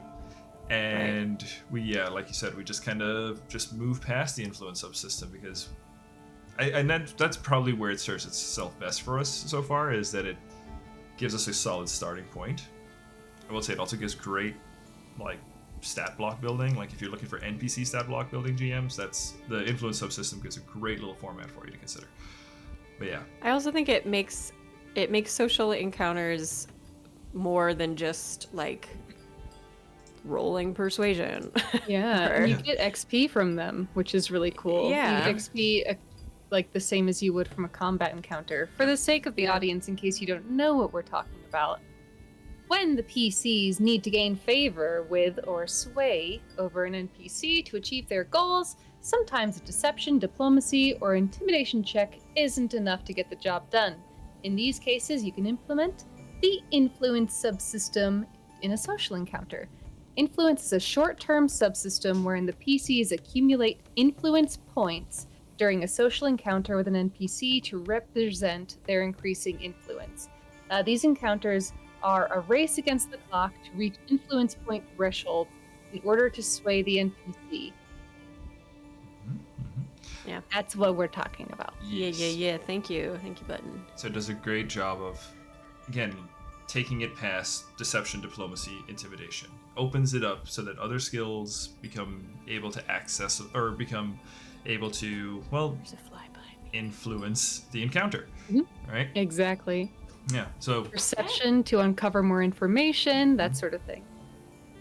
and Provide some structure. it does. But the thing that it does that's really nice again for GMs is it gives you an influence stat block, right? So when you're running an influence encounter, the players have their player character sheets, but your party, either the people as part of the influence encounter, NPCs that they're talking to, that kind of thing, they give you a great stat block template that you can just slot in your stuff, so you'll have your NPC name, you'll have their perception checks, will DCs, and then you get discovery and influence skills. So in the influence encounter, your players get access to 2 unique skills or 2 unique actions: influence or discovery. Discovery, we'll start with that. That's the one where you can analyze an NPC or someone part of the scene, gain some information about how to influence them. So in the influence stat block, you've got things like resistances, you've got weaknesses. These are things your players can learn how to approach, right? Because then and that's how you can determine what influence skill you want to use when you're attempting to influence them. On the influence stat block, the creatures also have influence skills. This is the list of skills that you can use to influence them, and it goes beyond diplomacy, deception, intimidation. Typically, diplomacy isn't going to be on there. You're pretty much always going to have it on there. As a rule, I like to keep it on there because, it's kind of the point, right? At the end of the day, if you have a good diplomacy, if you built a character with a good diplomacy, you should still be able to use that. but it's not necessarily the best skill or the easiest skill that you could use. One example I like is, let's say you were talking to a hunter, right? A nature skill might be a good discovery. You can learn, oh, it looks like they're a hunter. And then survival would be a great influence skill because you can, appeal to the survivalist in them somehow. Right? So yeah. Makes Yeah, sense. I'm looking at a stat block where the lowest DC is actually crafting. In the event of like someone who, like if you volunteered to help repair a building, that would be the best way to gain influence with them. So like we were talking about how not having a diplomacy character could be really rough, but in circumstances like these, there are alternatives that are actually better. And like with this, I think like Finn would have the best chance of reaching that DC. Yeah. It also allows you to dive into some of the lores that Pathfinder, provides as an option. Those lore skills, like it can be more information based versus charisma based, how you're going to influence this person. Yeah. So that's cool. Yeah, Like, I like for that a lot. example, like with a sailor such as Captain Magnus, having sailing lore might be a great way to influence them, Exactly, right? And I think too, the discovery skills are also really fun. You really get to dig into the NPC, and I think this is one of those things. I know Button, getting to learn and interact, with the people that live in the world is one of those things I think is a through line for your characters, and having something like discovery skills, it gives the characters more depth. Right? It goes beyond just their talking bots, right? They have other things to them, right? Other elements, other parts to them that make up the character. Yeah, I think if you're a new GM, I really recommend this system for learning how to build NPCs in a more organic way. It really makes you think about like the meat of a person. Where a normal like D&D 5e stat block wouldn't, or even a Pathfinder2e stat block wouldn't. It makes you reflect on what sort of like social encounter they are weak to. Like, oh, I'm really weak to clever and observant people because I like to be seen. Like that sort of like it gives you not only like an understanding of who they are, but also how to play them. Yeah, it's really good. And that's that for me, 100% agree. I use it even when I'm not running influence encounters. I have influence stat blocks, especially on key NPCs. In my documents that are like maybe like arc centric or town stuff, I put that stuff in there. That's included with NPC stat blocks now, because it gets you. It's so useful. And I'm so frustrated. I mean, I keep kicking myself with the Nepeta scene when I had you guys as like such a stickler for diplomacy. Like, if I had been thinking about, oh goddamn, right, the influence stat block, right? You guys could have done stuff. I didn't even think of that either. Yeah, but that would have been a great example of it. Using it though, like actually playing out an influence encounter. Okay, important thing to know is that it happens in rounds, just like you would have like a combat. Right, so that's a good way to kind of track how things are moving, but the rounds are not 6-second rounds. You're not locked into that time frame, right? So you set an idea. This is another, like, if I want to just kind of quickly give a great little toot of 2e's horn, the different game modes that 2e stresses. You have your combat mode, you got your exploration mode, and then you got your downtime mode. This is an example of exploration mode where you're pulling out, the lens is coming out, time is going to flow. We're going to track time closely, but we're not tracking it minute per minute like we would in combat. You do like maybe 15-minute rounds or something, right? Because it gives people time to do discovery actions, and then also do their influence actions. But that's where things get tricky, is that you basically boil down all of that character's time into one roll. So that's one thing you just got to be prepared for, because you want to kind of do it in rounds. And that's where I fall apart, is I really suck at tracking an influence encounter as a round to round sort of deal. Mostly because I just get you just get into it, right? But the influence system, if you're running it, should go round to round. So Well, the as deal the too GM is Oh, sorry. Oh. You first. okay. This is fast.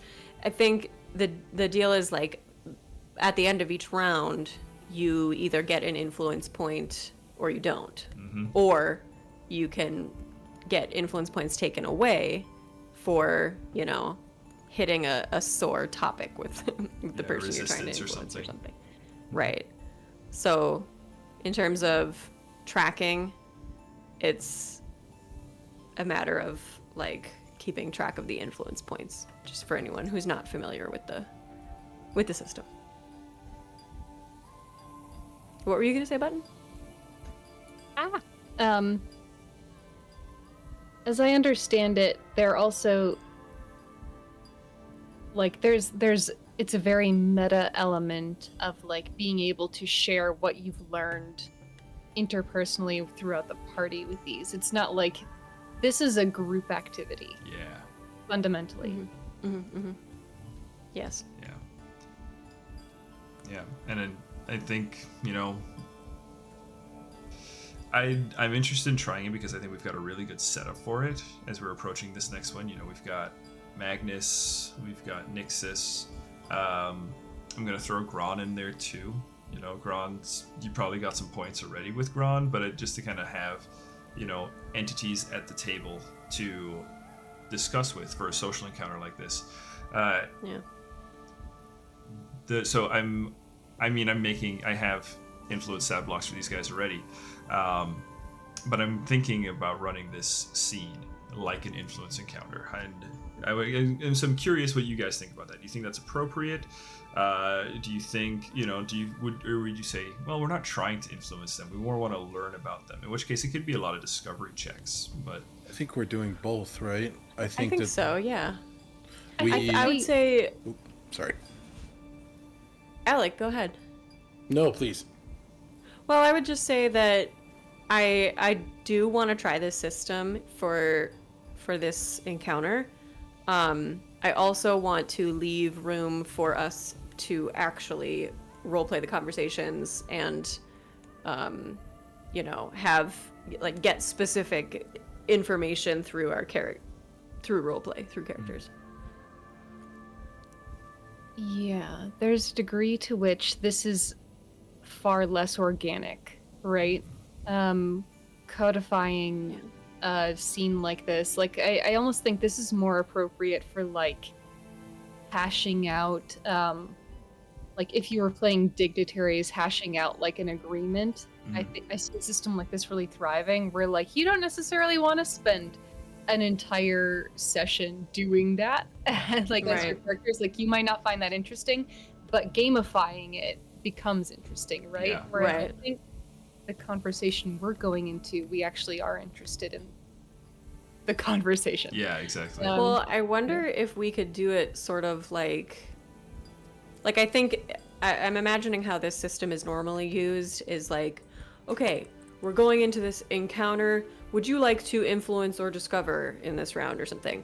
But we could kind of flip it the other way, where we organically have the conversation, and then David, as a reaction to what we're saying, like, okay, what you just said triggered an influence action, or like a discovery roll, roll this for this, based on what we're saying organically. And I can see, like, if people use certain skills, like, with the influence system in mind, being like, I would like to make a perception check with, like, this character's resistances in mind or something. Like, essentially having an understanding of what that stat block looks like, navigating mechanically to fit what is happening narratively. Yeah. Yeah, that's a valid point. Like, are we gonna know? I can't remember when we play tested this. Do we know what the influence skills are before we go in? No, you need to. That's what the discovery skills are for. That's the That's what discovery, discovery yeah. is for. Okay. Because we did that in PIMS session 0. That's Correct. right. Yep, we did it in PIMS, and we did kind of, we did it round to round, and it kind of worked. I'm trying to remember the scenario. You guys were trying to find who done it? Yeah. Who done it? We were in the tavern. The library, yeah, the library tavern. The tavern, the library has a tavern within it, so that's where you guys were. But yeah, and yeah, you guys were trying to get information about who done it. Yeah, and I think in the end, Button, we had came to a similar conclusion that the influence system didn't feel properly applied to that scenario, right? Yeah. I mean, yeah, you could use the discovery skill, it kind of highlighted that. But as far as getting information, because I think this is going to shine, like you said, when you're doing negotiations, right? You are trying to exert influence, right? That's where influence points become relevant. Yeah. And gain information. Yeah. It's almost like perfectly built for negotiations. Yeah. You to gain information and influence based on the information you have. Alec, what are your thoughts? Yeah.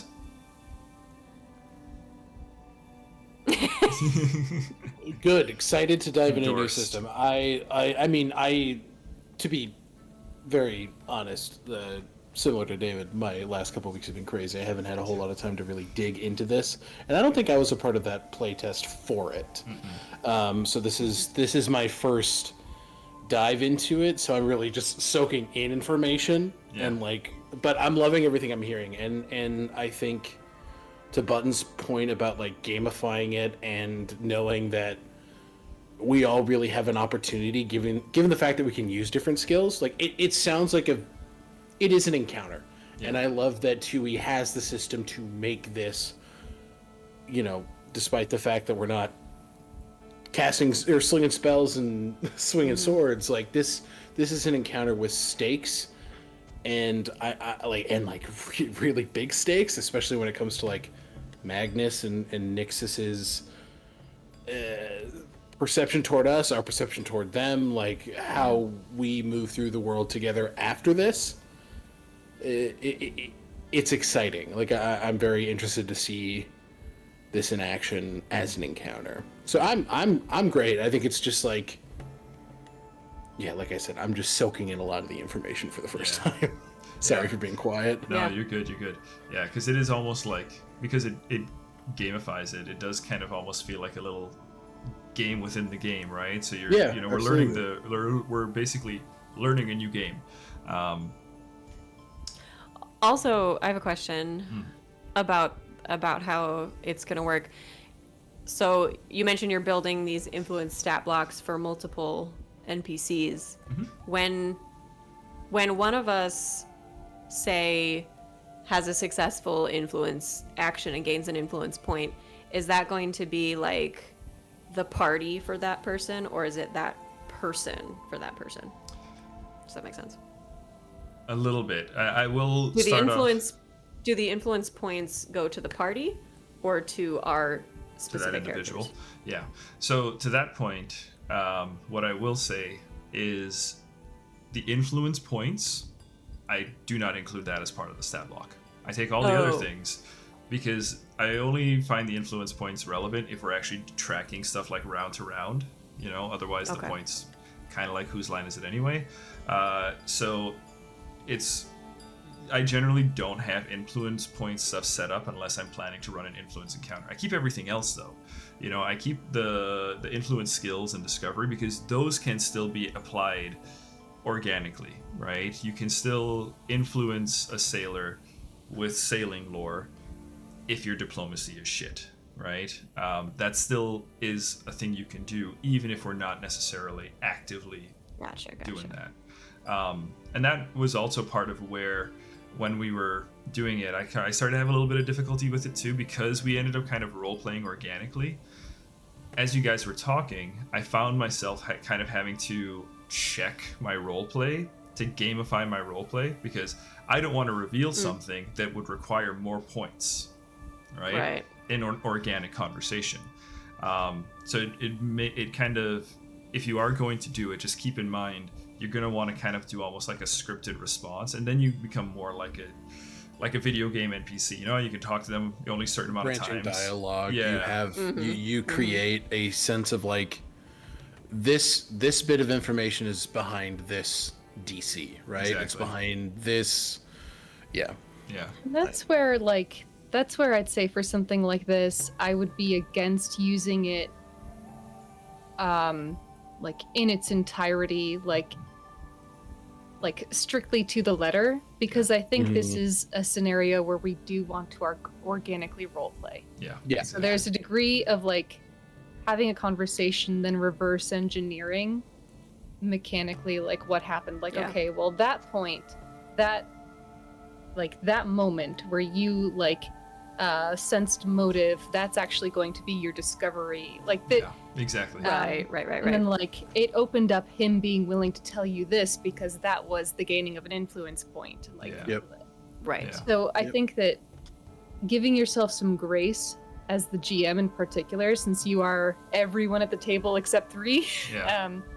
to be like, okay, I'm having a conversation. Now that I'm like looking back on it, like, okay, this has happened, and that mechanically was this. Like these things were said and these were shared because we got to X point. Does that make sense? It does. Yep. And I think we're on the same page. if that's something like that I share with you guys at the table, right? So like, let's say, you know, we've had an interaction, right? And we kind of summarize it with that kind of verbiage. Do you find then that it incentivizes you to continue or dive in more because there's the potential that there's more behind the tiers kind of thing? Or Yeah. do you think that it puts you in a position? I'm trying to think. No, I definitely think for me it would be a motivating factor to It'd be motivating to keep, kind of know, like, to okay, keep going with it. Yeah, because then I think like when like say one of us does something or says something that you call a roll for using the influence system, that means that's us. That's direct, like immediate gratification. Like, okay, you're on some kind of trail. yeah. You know. Okay. So Would it be helpful to tell So you I think the it could be tiers of points? feedback. Like, if I said like that got you, you know, like. I- up to I this worry- tier. Yes, because that's what you did in the. Oh, sorry. No, go ahead. You did that in the playtest, and that was really helpful for understanding, like, especially as a neurodivergent person, like, reading reaction. It's like, that's helpful. yeah, That's helpful. I like what you're gonna say. yeah, I would say so. It's out of my brain. Okay. It's almost like, you know, I kind of imagine it is, you know, in like Baldur's Gate, you have the little smiley faces and you have like the little marker going on the scale, Yeah. right? That's kind of what it feels like. How much do you like me right now? Yeah. It's the approval That's system. exactly what it is. Yeah, it's the approval system. Well, yeah, it's a great it's a great touch base, I think, and a great reminder that this is an encounter, right? Like it's a, even if to Button and Hannah's points of like whether we're following it 1-to-1 the whole time, the reminder you mentioned, like I think it's a really important one. Okay. Yeah. Okay. It's good. By the way, sidebar, as an insufferable people pleaser in real life, there's nothing worse than in Baldur's Gate when you do something or say something wrong and then the bar goes down and it turns into a frowny face. Oh, I hate so to see it. sad. You know what we could do is on Roll20, you know, you can put like the little color stamps on the Oh tokens. my god. And have them green to yellow and red. It'd be easy enough. It's just gonna go like boop boop. The worst place is Oh, no. right in the middle for me. When I go to talk yeah. to an NPC or like another character in Baldur's Gate, and it's just like, they know you exist. I'm like, oh god, I'd rather you just didn't like me. I'd rather you hate This me. is they don't really regard you in any specific way. I'm I like, just want you That's to have the an worst. opinion about me. My first playthrough, I got Will, Astarion, and Gale all maxed out, and I don't know how that happened. That's because I wasn't crazy. trying. And then my second playthrough, Astarion was like, meh, and my feelings were so hurt. Oh man, influence encounters. Practice safely. I think, too, then it's also fun to consider then Finn's situation. I was gonna say I hate being the ticking time bomb of this particular encounter because like Finn could probably cough and people are like, That asshole. "What's up with this fucking crazy Dare dickhead you. monster?" And he's just like, "I'm sorry, I apologize." How dare you? Yeah, like For anyone who that's out of context for, Oh, yeah. Finn has a curse on him that makes him not so likable. Which is sad because he's really a very likable person. Honestly, one of the most likable PCs of all time. He wants to be. listen, throw more hardship on that guy. He's got big shoulders. His shoulders Let getting him heavy. take This is- it. I always will tell people like, I can't say this because I actually haven't told this to anybody. But this is the campaign. Fucking Get liar. if you want to get punched in the feels, Unearthed Inheritance. Yeah. is the Oh yeah. campaign. Yeah. It's true. It's true. Yeah. I had a great conversation with a dragon early in the morning, and by the end of the day, that motherfucker didn't want anything to do with me because he was afraid he was gonna kill me. Well, I think this whole table is a table of very emotionally intelligent players, and that, without a doubt, drips into our campaign naturally, Yeah. We'll go there. inevitably. Yeah, Yeah. I love it. I love the drama. Yeah. Yeah. So, as far as the influence subsystem goes, again, maybe one day we'll find an encounter where it's going to be actually applicable, and I'm going to look over at a button and be like, it's today. It's time. You know? Listen, like I said, like a political negotiation where we're like, we don't want to fucking, like, we don't want to get into the nitty gritty of all of this. Like, we're not politicians, but like mechanically being like, okay, we just gotta get to the, like, that sounds fun. That sounds like making a boring thing fun. One encounter Yeah. I've had in mind Gamifying. for a while would be something like deciding like the successor of a kingdom or something, right?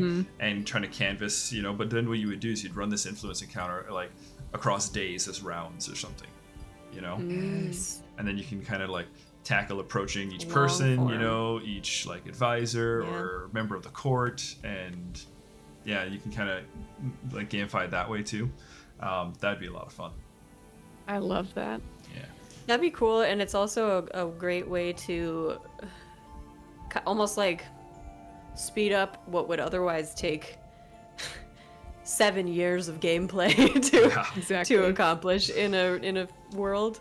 So something to keep in mind if we ever want to just kind of speed up the process of influencing someone or something. This would be so cool for if you didn't want to create just bloom from your brain, but rather like let the dice decide. This would be such a cool way to create a history of like a house or of like a kingdom. Oh, yeah. Like playing through and like gamify, essentially playing Game of Thrones. Yeah. And then figuring out Oh what it can yeah. do. Oh my god. A Game of Thrones influence subsystem. Yeah, that'd be sick. Wow, yeah. That'd be awesome. Yeah, you could just be like, this person sails to this country and stays there for 7 days, and they try to influence this. Roll a dice. Roll dice about it. Yeah. Yeah. That'd be really cool. Yeah, I think there's a lot of cool applications for it. We maybe haven't honed in on precisely the perfect kind of encounter for this system, but I think this one will be interesting. I think the negotiation table will be Yeah. something that's interesting to watch. Yeah, I think having influence stat blocks, like here and then like having mechanics for influence, even if it's not as stringent as the rules necessarily dictate, I think is a really good baseline for encounterizing the role play. Yeah. Yeah. And then influence stat blocks. Yeah, I've got them. So now you guys know at least those are in play. So you can play with that information. Yeah. That is good to know as a player. Yeah, that's gonna be a lot of fun. Let's see. As far as the next encounter goes, though, right? So we've got this meeting coming up, right? You guys, as far as like ultimate objectives here, like let's imagine how this goes. We're thinking we'll kind of see where folks are at in terms of your NPC friends, and then kind of decide next move in regards to the tower of the tower.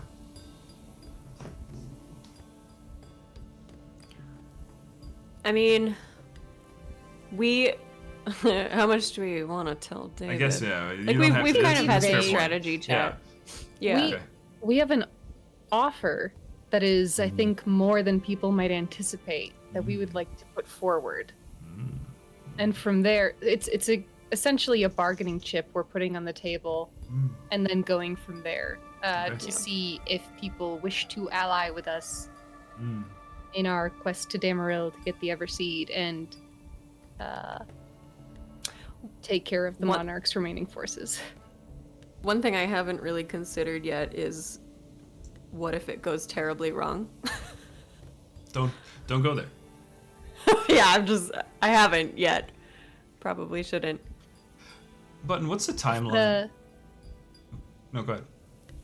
I just was asking a clarifying question. If the negotiation goes wrong, or if the Everseed encounter goes wrong? The negotiation. Then we don't have But also allies, that. and you know what? Fuck off. Yeah. I just don't want any more enemies is all. I understand. I kind of look at them right now as essentially enemies anyway. Like, Interesting. these are not people who have any loyalty to us. We can't go that much worse. Yeah, nothing that Nixus or Magnus have done has been particularly. Friendly. Yeah. Like, yeah. Hey, Magnus did give Farron a hint about the Everseed. Yeah, but that was because Magnus wanted something. That wasn't for the altruism. Yeah, but you know what? that We you're all painting it out want to be. something Like, from everyone else. Honestly. sure. What do you think about it? Sure. While that's fair, intention is huge. Intention is huge. You can want something, but I think Magnus wants something for himself, which he thinks giving you little seeds about the Everseed is going to, that's going to make a difference. But we are looking for a proper. We're offering proper allyship in a meaningful way. Yep. Okay. That's the plan. I'm just gonna throw a curveball out hard here. What about Nepeta? Any ideas? So Cress hasn't met Nepeta. Yeah, I don't know them. Yeah, Cress hasn't met Nepeta. But you guys know that there is a dryad out in the mangrove forest, with whom the two of you made a pact. Yes. We need to... I mean, fulfilling the we need pact to honor doesn't that seem pact. impossible, right? I mean, you guys are on your way to fulfilling it, but it is definitely an entity that I don't necessarily want us to have fall off the radar in terms of the future of Damaril. No, I agree. There's some really interesting, juicy background with Nepeta that we haven't really dug into because we're so focused on the immediate task at hand. But I do think that will come up when we, hopefully get the Everseed and then have to honor our pact and return a visit to Nepeta. Hopefully with Crest this time. I can't wait. I want to not know about it until it happens. I'm manifesting Chris not really knowing about this entity until we're there. That's gonna be good. And then we've got the Well, I think that's interesting, right? Oh, sorry, David. No, please. No. No, go ahead. I think Finn, in making the pact, I don't think he views it as a pact. I think he was so desperate for information that would help these two that he was like, yes, whatever I have to do. And like, I think he is so far removed from the realms of like pacts, fate creature. This is not his fucking wheelhouse. Yeah. So I think he's just like, yeah, okay, sure. Because I Got a deal. like, Finn is really intelligent in regards to a handful of things. That, not it. Book smart, not necessarily street smart. Yeah. Honestly, absolutely. not Farron either. I mean, and I'm with you that I didn't really see it as a pact while it was happening. It wasn't until after the session, I think David made a comment to me. It was like, yeah, pact, huh? He's like, oh, so you guys went into a hut in the woods and made a pact with a fey creature. How cool is that? I was like, wait, is that what we did? I was sitting, I'm like, I'm sitting there, I'm like, this is the fucking old witch that your parents warn you not to go seek out at night. Exactly. And like, me as a player, I know that. Finn's like, oh, she kind of reminds me of my grandma. I love my grandma. She's a sweet old lady that would never hurt me. Honestly, I blame 100% blame Lil Jon the Gremlin because he took us to her. Yeah. Yeah. You were so disarmed. Okay. A gremlin with a grill? Not. How could you guys? How stand could a you not chance? be Yeah. immediately endeared? Yeah. Shot for the Keep it heart. back. You're to blame. Well, I'm psyched for this encounter. I think it's gonna be both interesting and engaging, and hopefully, probably something unexpected will come of it. If we succeed at what we hope to accomplish, it also opens up, like, it gives us a very clear path for what to do after Damaril in a really exciting way. True. It opens a lot of doors. Yeah, I'm very, very excited to have a town in the world, you know, kind of coming from ground zero, basically influenced by the PCs as like founding members to some extent. It's really cool, you know. And also, Button, I wanted to just double check on something. When you spoke to Pascal, right? Mm-hmm. We gave a date, right? Yeah, it was June 1st. And I think now is the 24th? Numbers? No. One sec here. 26? It's May in game, correct? I think you guys are. I think you guys are into. Well, it's Alizaros in the 2e world. Well, yeah. I know. I'm not trying to be a dick. I'm just trying to mention. I'll shut up. Well, it's Alizaros. I have in the notes. It's not June yet, because it's been the same day forever, and I think it was the 24th. 28th. Where? That has changed then. No, so it's been. Oh god, long recap there. So it was the 20.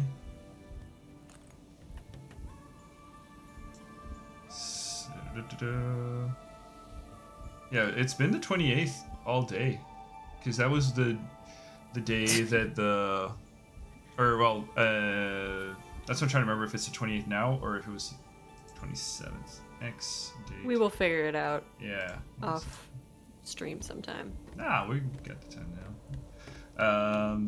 But yeah, I've got. Because this is so interesting to watch. I've got 28th in my notes.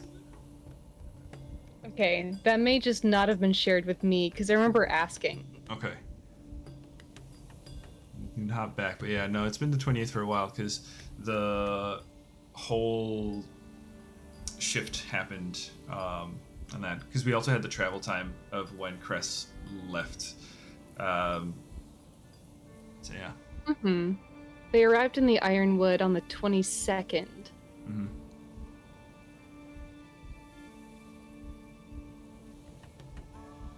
That was session 1. Oh, okay. May 26th. Beacon of Eliza. Okay, so the 26th. Okay, is when we scouted the ship. So 27th would have been yesterday. 27th was yesterday. Okay, it is Yeah. the 28th. Jesus, I'm. What? How do I spell this month name? It's Labor Day. There are 8 apostrophes. Yeah. A''L''I'. No. And they move. They Oh. don't stay in the same place. I was every being time. facetious. ALIZAROS. It's Alizar the god. Yep. The Blazer. god of OS. law. And it is it is Wheel Day. Wheel Day. Wheel And Day, then my favorite day. Are there 30 days in each month? Is this a flat, I have easy a- number? Yeah, it's basically our months. Hang on. Our months translated into stuff. Yeah. 31st. Let me pull up. Where's the homebrew calendar?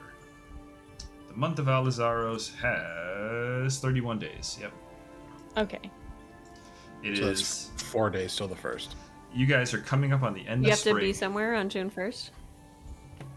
The Tower of Eliza. We're going there. Oh. I'm not worried about it. Got it. Yeah. So you can expect some. Oh, so We're we going got- where I want to. Do we have a few more days then before we actually? Before they do have that? to be there. Yeah. Oh, Before- okay. We can do well, our and, thing. Yeah. I know that Crest told you in game that they were meeting the Elves of Zeladiel there. Right. But yeah, I mean, I think they spent the last night sending a dream message to Zodic because they said they would. But I think the next person on their list is Pascal. Let's go. Just to be like, Bud, do you know what's there? Hey, my brother in Christ, you got any info for us? I would Well, like and to do a also, like- discovery action. Would you like to maybe not walk in there unprepared? Please? Yeah. Yeah. You wanna? I'm very You know. excited. We got some really fun characters on the horizon. Mm. Ah. Hey, where do you guys think Dex is right now? L. No, Dex was I know. Dex made a A deal. ZD. Yeah, I Dex know. made a I mean, deal. an unnamed person. So, yeah. I don't know where they are. I'm just. I'll Curious let what you you. think. I'll tell Button and Alec. I'll let you guys know the deal I made with Hannah. It's like, if you've got 2 characters, right? So if Dex is the character you want to play at any point, and you want Farron to back off, we'll make it happen. I love that. But we'll have to kill Farron, right? No. It's the only way. There can only be one. There can There can only be one. You can only play one No. character in the party. I have an idea of how I think it's. I would like it to go. Well, the Everseed's a very valuable relic. So, once it's Sure recovered, is. let's say once it's recovered, Cress and Finn, are you guys going to be comfortable watching the Everseed walk away if that's where things go? I'm a druid. I can cast Yeah. plant growth. Yeah, true. I have tools. What the fuck are we doing? You Just kidding. can't. That's the thing. You're taking Yeah. it elsewhere. Yeah, no, and it does more. It does More shit. Yeah. I think Finn was very honest when he said, like, this is something that can help a whole lot of people. I don't think he's like, I have to be one of the people to keep my eyes on this. Like, that's the responsibility is to the world, not for Finn's like protection of an item that he has no claim to. Like, he's not, I have to guard the Eversea. He's like, I don't know. Yeah. Kept within the Giant's Tower that only you can open. even some even claim. then, that information is so new. True. Finn has never been a person that's like, as we discovered recently, he wanted to be a teacher. His Yeah. entire thing is like giving information, sharing resources, giving people the tools they need to live and survive. Like, that's not to become people that want to make the world, that want to make an impact on the world, like whatever that may be, and like he's not like I'm gonna, like, yeah. Yeah, there's this really like colonialist bent in a lot of TTRPGs where it's like, oh, we found this cool thing, it's ours now, because we know best. And I just don't think anyone in this party actually thinks like that. Yeah, Yeah. that's No. really cool. I like that a lot. Yeah, no. Again, I love seeing again the characters as almost like founders of this region, you know, and how they're gonna shape it. Good with the choices they'll make. New Dameril. Is that That's what it should be what called. we'll call it? New Dameril. N apostrophe U Dameril. I love the idea of putting it to a vote, just of the denizens. It makes sense, right? Like, and that's the thing, right? They've lived there. Like, I've visited. Yeah. I think Cress is the only one who's visited. Yeah. Like, none of us Yeah. are denizens of that place. We're not gonna fucking name it. Yeah. Like, Yeah, Yeah. Finn's never been there. Like, there's no back to what you said about tag. like, there's no.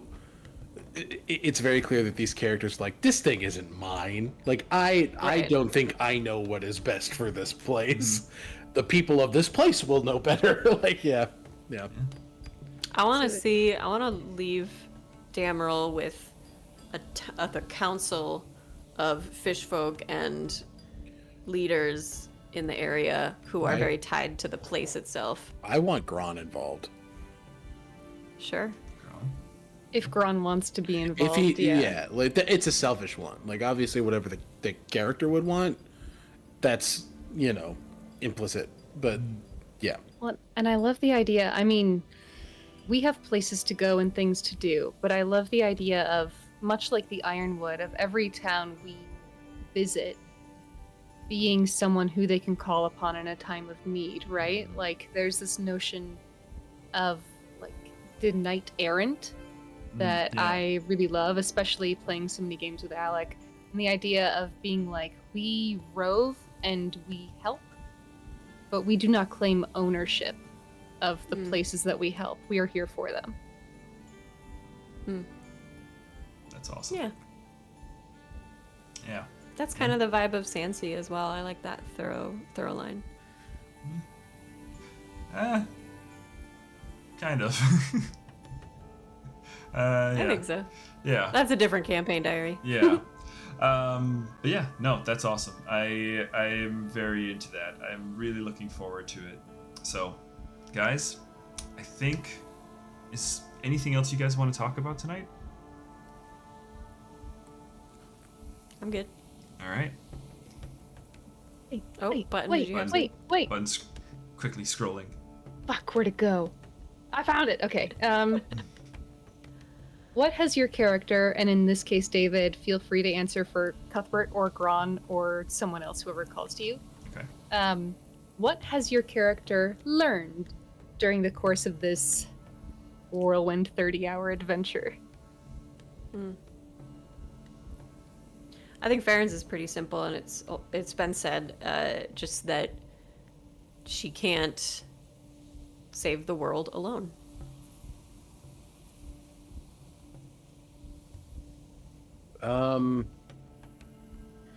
Yeah, I think it was really cemented for Finn, at least, that things are very fleeting. Like, there's not a in regards to the specific, like, short-term goal that's developed.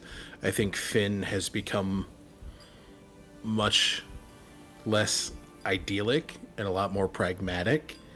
And I think there's like hey, I met a friend in Dex. Like, this is gonna be great. She died in 2 days.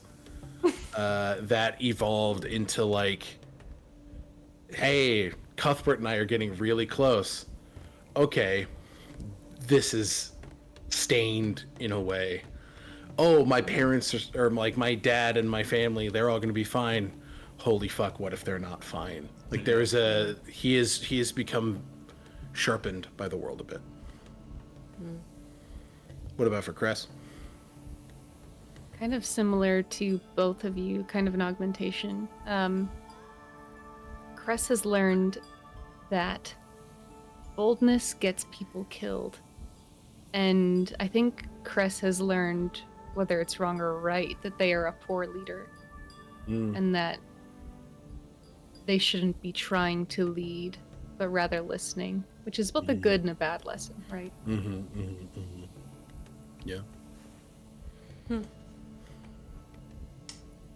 I would say for Gron has gone through a very similar trajectory, Chris. Forming a community with Dex, somewhere where he believed, okay, this is going to be the spark of a new start here in Damro, right? Or even if not, it's a spark of something that's ours that we are going to protect from them. and then having Dex lost, I think, put Gron back in that spot of what was I thinking? How I put people in danger, and this is what happens. I wasn't there, and there's also the sense of for Gron to, this is my town, right? And people are paying the price to try to save it. So I think Gron is in a similar spot as Cress, where there's that feeling of, I don't know, I failed, I failed, and I am not the one to be, I should not be the one making these decisions, right? And I think Gron is still grappling with the fact that is the lesson, or he's still trying to remember the lessons from Lukavir of learning to take responsibility for yourself and to trust in others. It's an interesting balance for where Gron is now. So I think this next session is going to be huge for Gron in terms of how that character's outlook gets shaped. Cuthbert's undergone some pretty big changes between the dream world, which was the catalyst for the shift when the characters went from the dream world, entered the dream world from the 5e universe, and shifted through the dream world into the 2nd edition universe. This was in part facilitated by Cuthbert's powers, right? Cuthbert was part of Thadril's ritual, right? And protected by the party and friends throughout. Cuthbert lent power to that. So I think Cuthbert feels a sense of responsibility towards the shift, and now us being in the Pathfinder universe. And then as far as events of the day, it's been a really hard day for Cuthbert, because Cuthbert's also in the same situation of Cress and I have friends, we're not alone. Oh shit, dragons, Zephrein's reveal. So yeah, the party we're kind of at the low point. So We live in the I low think that's point. a We live in the great low point. place to be. Nothing to lose, everything to gain. That's how I see it. Yeah. So we'll see. I mean, But I am an optimist, so. yeah, and I mean, dice are gonna dice, right? Once we're playing and choices are being made, outside of things that are consistent with the rules, I am not going to try to push any particular stuff.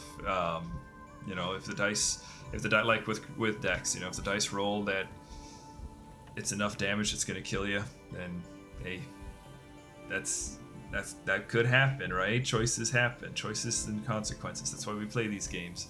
So We got a question in chat oh, what's the question? from Last Kai 3.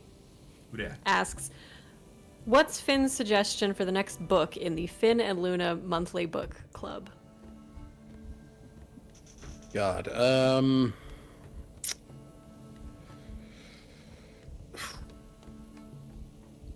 Frankenstein, Mary Shelley.